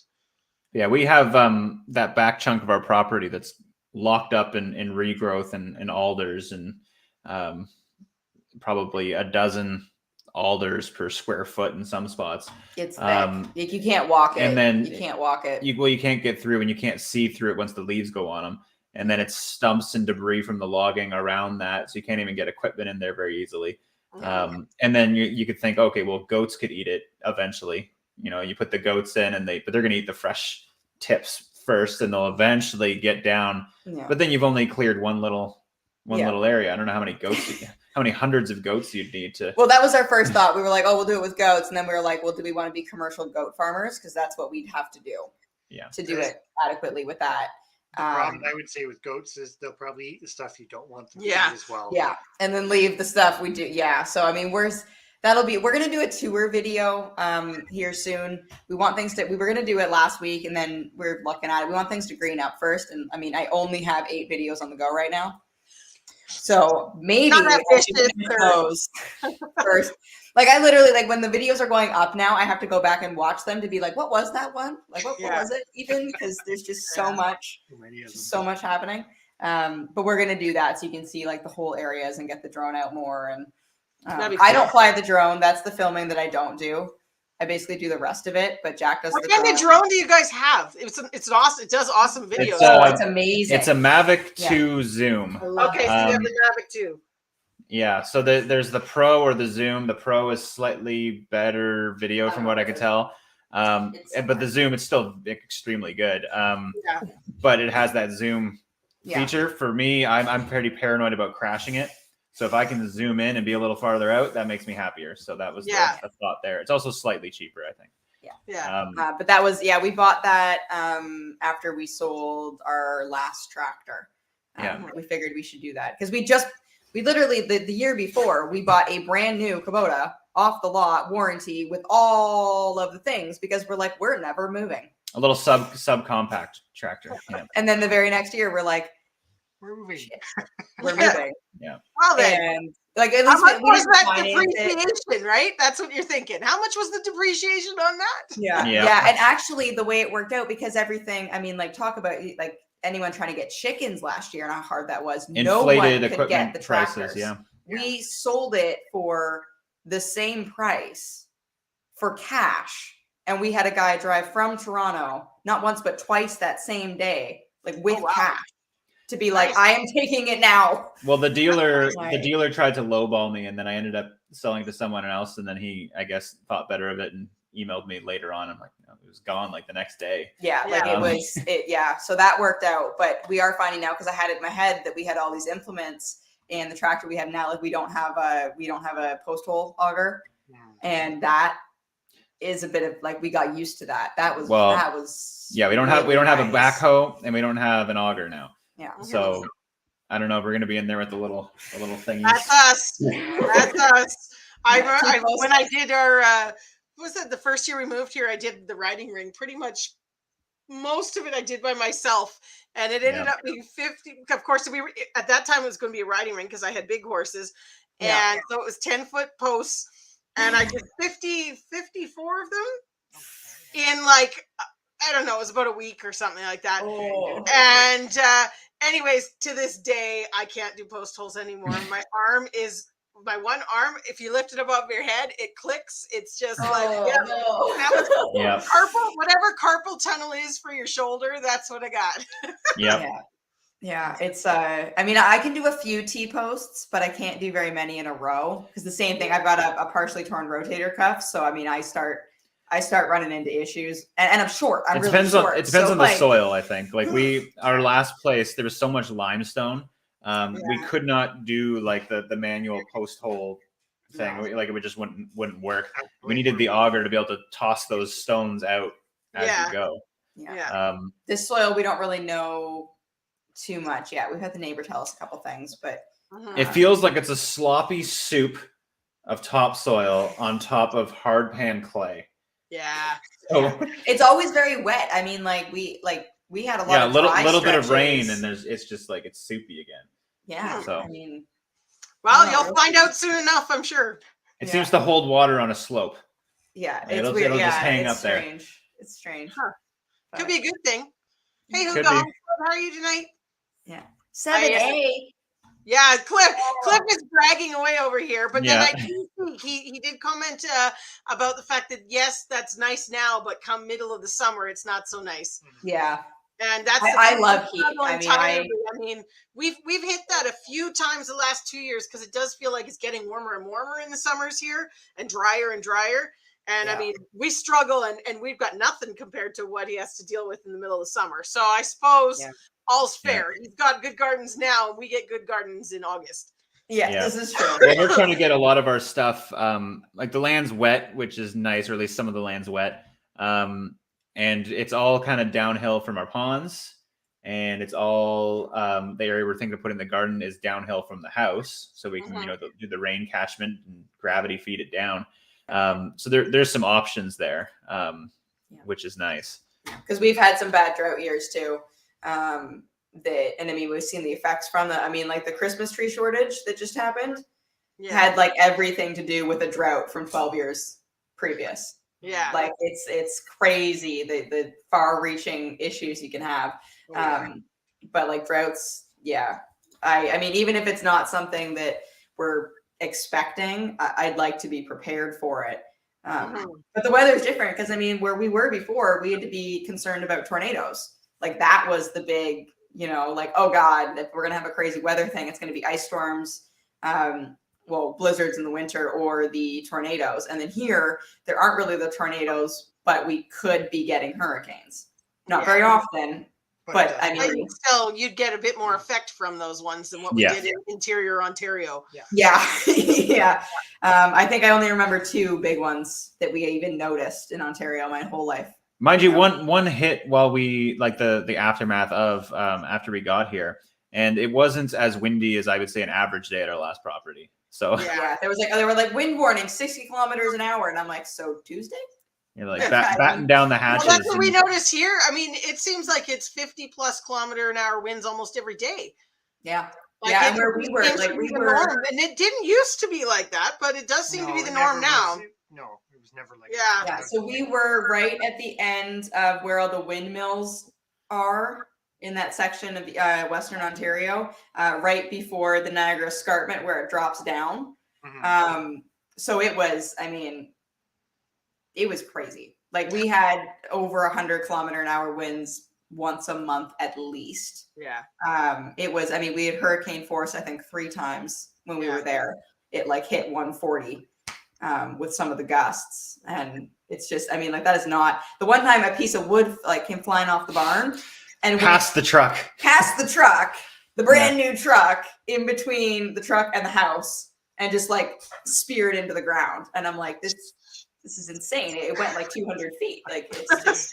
Yeah, I've never experienced anything like that. James, thank you so much. You do not have to do that, but we do appreciate it very much. Thank you so much. We enjoy having you here to chit chat with us and share your stories as well. So that's great. Thank you.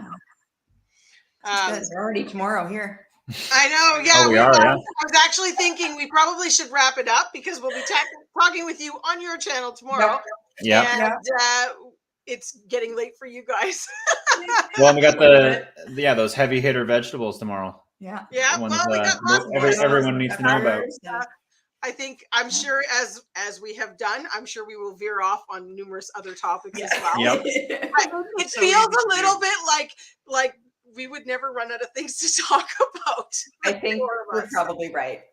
I think so. It just kind of goes, and then it's like, oh yeah, we were supposed to be talking about such and such, but hey, which is funny. Like something about a vegetable. I don't know where we were at. Well, I'm not sure if this happens. The only ones that we really need to make sure we cover tomorrow, so you can get them started, is your peppers. Yes. Yeah. And I don't know if it's funny because I don't know if this happens to you guys, but often we find that like we'll meet people and we run out of things to say within like 30 seconds, like real quick. And then we're just kind of like,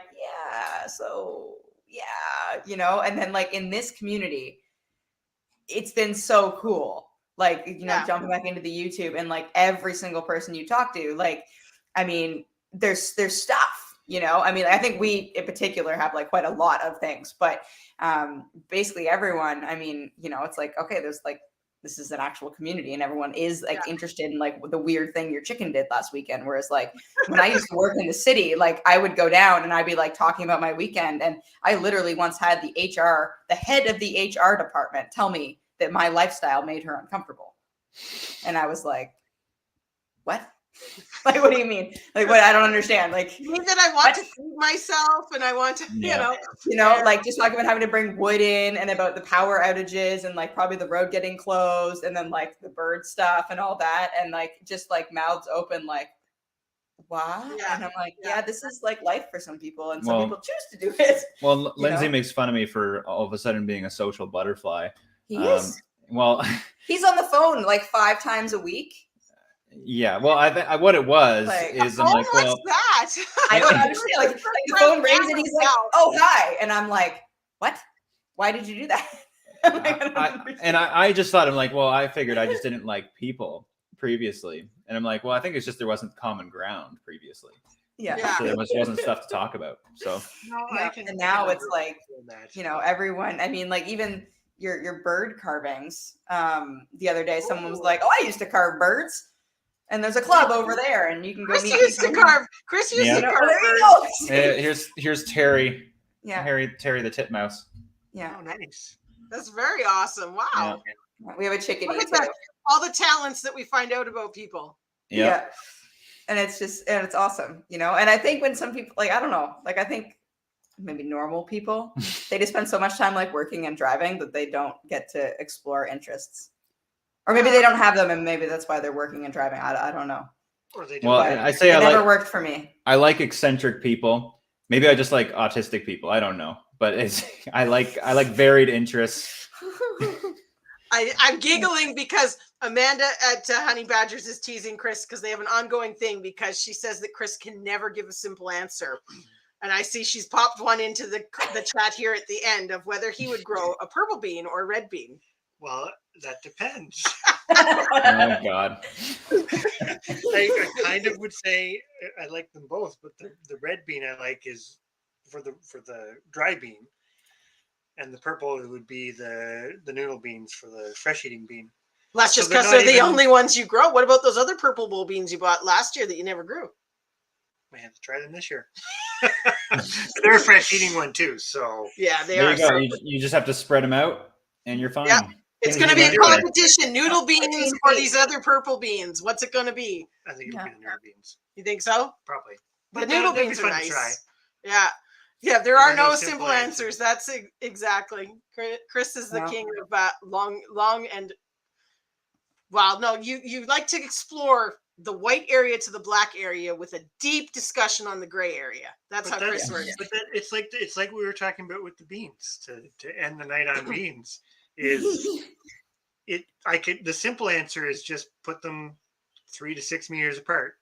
But then most people would probably go, well, why is there a 3 meter difference? Yeah. Well, that's because of all the gray. Yeah. With it. But yeah. And that's why, I don't know, when we research stuff, sometimes like when we get, like you're finding that with the apple tree pruning. Oh God, here's a tangent. But he's found 20 different answers and no one has given a why. You're like, how much can you cut off? And they're like, well, you have to make sure it's less than a third. I'm like, they don't say like to get apples that year or that it'll kill it. I'm like, so which? Like, I could, not get apples that year, and maybe that's fine if I know that's the case, or is it going to kill the thing? And then I've seen one thing is like, oh, you literally cut everything except for one growing tip off. I'm like, but if you can do that and it doesn't die, then obviously I can cut more than a third off. So I don't know what's going on anymore. Conflicting information. I imagine it's because there isn't an answer, because it's probably to do with what your end goal is, right? Like you said, if pruning it, forfeiting some apples, but maybe 5 years down the road that gives you a completely rejuvenated tree, other people might just cut the whole thing down and plant a new one. Yeah. I mean, I might graft a little growing end to a sucker that's coming off the rootstock and then chop the tree down for one of them anyways. Yeah. And I mean, I don't know, like I find that part really interesting, to just like trying stuff out and just seeing, like, well, what's going to happen if I do this instead? You almost have to do that, right? It's like half the stuff we talked about tonight. It's my opinion or our opinion based on what we've done. Yeah. But it's also, that's, I think, is the other part. We've done most of it for a while, and it's still grounded in as much, other research and text as we can find on it. Yeah. But so why not use that knowledge? Yeah, it's like you're making an educated, well, it's always an educated guess, but it's like informed, it's critical thinking. It's taking that information, assimilating it, and then applying it. That's, I think, a skill that not a lot of people have in the world. Yeah. But that's a skill, I think, that you find in homesteading.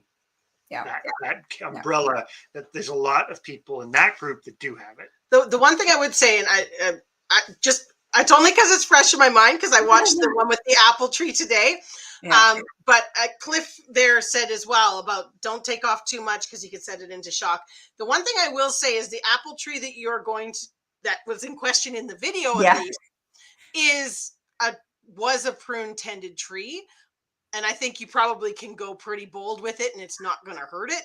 Where we did a apple pruning video last year in our pasture with our horses. We have 300 apple trees, but they're all 30 feet tall, overgrown things. And we were pretty ruthless, but we stayed under the third because we were taking out huge apple branch, like big ones, right? Opening them up. So I think the one that was in the video there, like you said, it was upward shoots that were it was an orchard tended tree not that long ago. Yeah. As opposed to ours, which have never been tended and are 25 years old. So we're butchering them back, but butchering them back very carefully. We have two trees that obviously were tended to pretty well and had the nice framework. And then obviously they got knocked down by the wind at some point, possibly in the same storm. And half the branches would have broken off at that point when it hit the grounds. And then now all the ones they got nice and horizontal are aimed straight up. And then it like shot out from that. It's weird. It is a huge mess. Yeah. That'll be a good video. But the trunk is laying flat on the ground, which could cause rot on that whole bottom side. Yeah. So they're in a bad way. But I mean, half at least of the branches got knocked off, plus all the root damage, and the thing's still kicking and producing apples. So isn't it amazing? It's like that old one at the back that's completely hollow. We're sure raccoons live in it and whatever. Yet and it's 40 some feet high. Like there's nothing with apples about it. We just wait for the apples to fall from the ceiling, you know. It's Yeah. just, they're amazing apples, but they're so far. I've tried throwing sticks and pieces of wood up to knock them down. It doesn't work. Yeah. Well, we got two hollow ones also. Yeah. And like it's just like a semicircle of trunk. It's the craziest thing. Yeah. That's it. It's completely. That's our bad. Before we go too far, what James said there about the commercial people, and the things they say, I've got big feelings about that, and I've gotten into it with people sometimes, and it's always like 70-year-old men who are just like, listen to your elders, and like berating me about stuff, and I get real combative about that when they're like, it's just the way it is, and I'm like, but that's not experience. That's like, you've been told a thing and a thing and a thing. You've been told that so many times, but if you haven't actually ever done it or seen it, or it's the black locust, I always get into it with people because they start spouting stuff. And anyone who's fought black locust is gonna have some strong feelings about black locust, but it's often when they even have it and they're just like saying things, and I'm like, but that's not the tree. You're not talking about the same tree. Like, you're not even. Like, well, sometimes they mean honey locust. You know, I actually got kicked from a permaculture group in Facebook because I got real mad about it. And this guy just went off about respecting his elders, and I'm like, why on earth would I respect someone who's talking to me this way? Like, really? Like, what? Well, it's like you mentioned black locust in a permaculture group or a flow hive in a beekeeping group, and there's certain topics that just fire everyone up. Yeah. I still really want a flow hive. I want to try it. I think it's like, They're not like the devil, like some people would say, the flow hive. It's just a honey super as far as I'm concerned. But the concern, I think, is that it's supposed to justify you not checking on the bees. But if you're checking on the bees and you have a flow hive, then what does it matter? You know? Yeah, we're not doing a flow I just hive. think from the fact that it's so much easier to harvest it. Yeah. You know, you're still doing all the same tending and care. It's just, it's a lot easier for harvesting. Yep. Yeah. And that's the thing. If that's the difference between someone getting into bees and not getting into bees, well, then do it. Yeah. Jump in. I mean, like that, I think is so important for people. Like, it doesn't matter if it's not like pure homesteading or pure this or pure that. Like, so what? Like, just jump in and try stuff. And I like how James says the raccoons aren't living in it; they're tending it. They're taking care of it. Yes. Yeah. They're the ones going up and tossing the apples down with a bite out, just so I know that they're not that good. Yeah.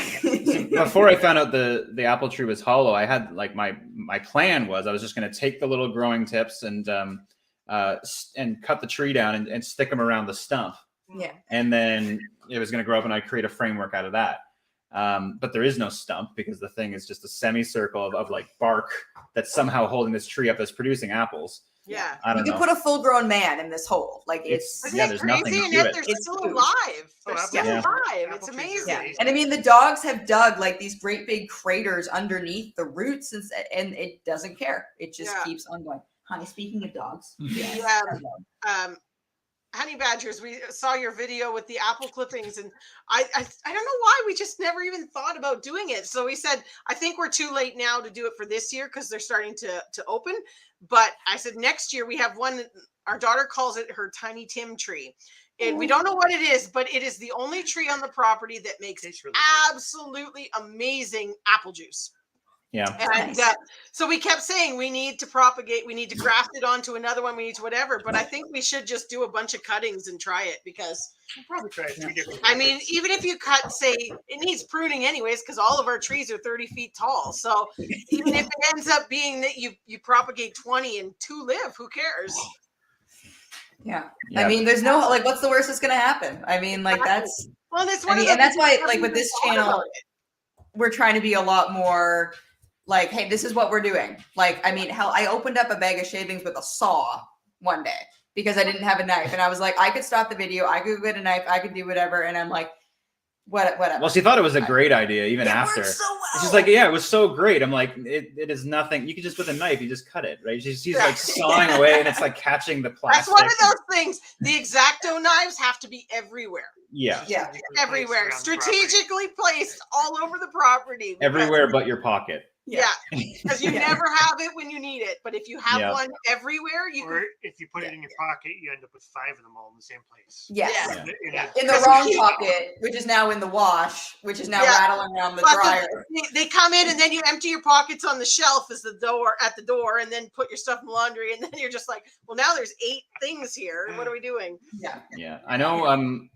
With the apple varieties, I think you can air prune them and they'll create their own roots. But then, of course, it's a standard tree. It's going to be a giant tree, so large, and that might be fine. You can also could buy rootstock, but then it's the same kind of thing. You're reliant on bringing in rootstock, or Siberian crabapple, I believe, is another way. And you can just graft onto that, but again, it'll be a large tree. But What I think we're gonna do is we're gonna do our smaller varieties for the orchard, but then we're gonna take cuttings from those and then put them back in the woods as part of the food forest, and then be like, whatever, you want to be a giant, go ahead. That's what we say. It falls. We take the parts we want. The rest becomes animal fodder. It doesn't matter. Yeah. Keep the deer back there eating the apples, the bear, whatever. I mean, or when people talk about you can't plant an apple seed. And like, why not? Be like, well, because it won't come true to form or whatever. I'm like, yeah, but it'll make an apple. Yeah. Like, it'll still be an apple. Yeah. It'll be something different, but Yeah. Well, that's like we took some seeds out of these tiny Tim apples, and just to see what they would produce. But we know they're not going to be the same. But we took some just out of curiosity. But we'll have to see. But I think that again is a whole nother.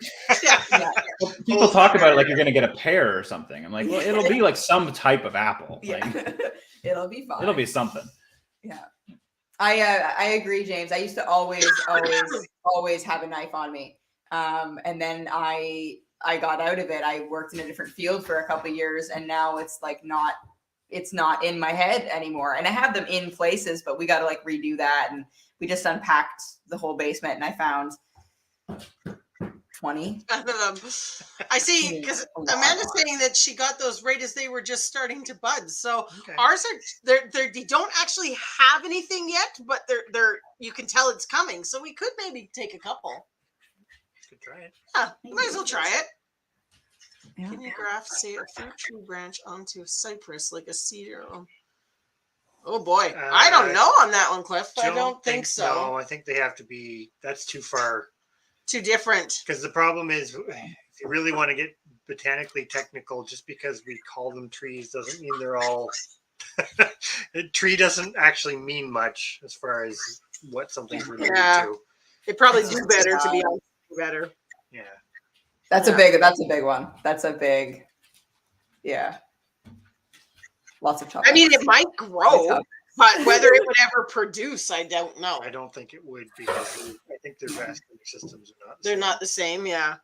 What about if you did on a different fruit tree? Can you have multi types Yes. of fruit? Yeah, you can do that. Yeah. Yeah, Whiffle Tree sells one. I think they could even call it Homestead something, and it's got like 4 different varieties. The marketing. Yeah, it's like a pear and a peach and an apple and then something else. They're like really expensive, and they're completely sold out this year. But like, it is a thing. That's wild. I have a feeling, from what I know of it, you can do it, but because you're crossing actual fairly significant species boundaries, I don't know if that's probably why they're so expensive, is because I don't think you get as much take as you do. Like, I don't know. There's a lot of like mystery around. It's definitely not worth it. And people buy four of them. I'm like, well, you could have just bought one of each. Yeah, You would have been better off. Yeah, because they are. I think they're like $200. Have a good night. But yeah, no, exactly. Yeah, and for the risk involved, right? Like, yeah, from a marketing perspective, it's great, or sounds great on paper, but I mean, and it's like self-fertile stuff, but like, it's not going to produce like heavily. If you have room for one fruit tree and you want to have a little variety, obviously you're not feeding yourself off that one fruit tree anyways, so it's just for fun, basically. So marketing it as a homestead tree is a little bit of a stretch, I think, but and it may have been something like Hobby Farm, or I don't know what it was, but I think I've seen that on their it's like the third last page of the Whiffle Tree catalog. Okay, their special stuff, and see, that's where my brain's good. I can be like, I remember where it was in the book, like the permaculture page where they've got all the weird stuff on one page. Yeah, And it's I think great they shove kiwi in there too. Yeah. A hearty kiwi. Yes, you need to order your kiwis. Yeah, I want to figure that out. Give it a try. Tomorrow. That's a good note to end on. Is the kiwis? You guys need to remember, he's been saying for like a week, I need to order my kiwis. Yeah. So, but All right. on that note, guys, I think we're going to wrap it up. Yep. Perfect. And we will see Thanks you for at having us. 7:30 Eastern time, which is 7:30 8:30 your Eastern. time. And then that way, hopefully, you won't have quite such a late night tomorrow. We promise we won't talk as much. I don't think that's possible. That's Find not new true. topics. That's not true. It won't happen. Yeah. Yeah. But You're good. thank you, everybody, for staying with us for the Yeah, it's evening. been good. It's been great Yeah. to chit chat. And again, James, thank you for your, I don't know, is that called a donation to the channel? I don't know. But anyways, we appreciate it all the same. And it's been so great to have everybody here to chat. Yeah. And I hope people learned a little bit about seed saving. And, you know, it was just kind of a conversation that, Some things to think yeah. about. and I see right here, Amanda just said that she posted her video on that, I forget his name now, Thomas. Anyways, we'll watch for the video and we'll have a look because of the bird breeder. Yeah, So, got it up already. yeah. That's So, awesome. Yeah, I'll have to look at that's that. awesome. Anyways, guys, thank you so much. Looks like somebody wants some love in there. So Yeah, she's like, I am gonna get up in your lap, but she's got a bad leg, so like she can't do it, and she's spitting me in the chair. you're like saved by the bad leg. But all right, see you guys have a great later. night. We will see you tomorrow, and See you then. have a great night, everybody. We'll talk to everyone You later. too.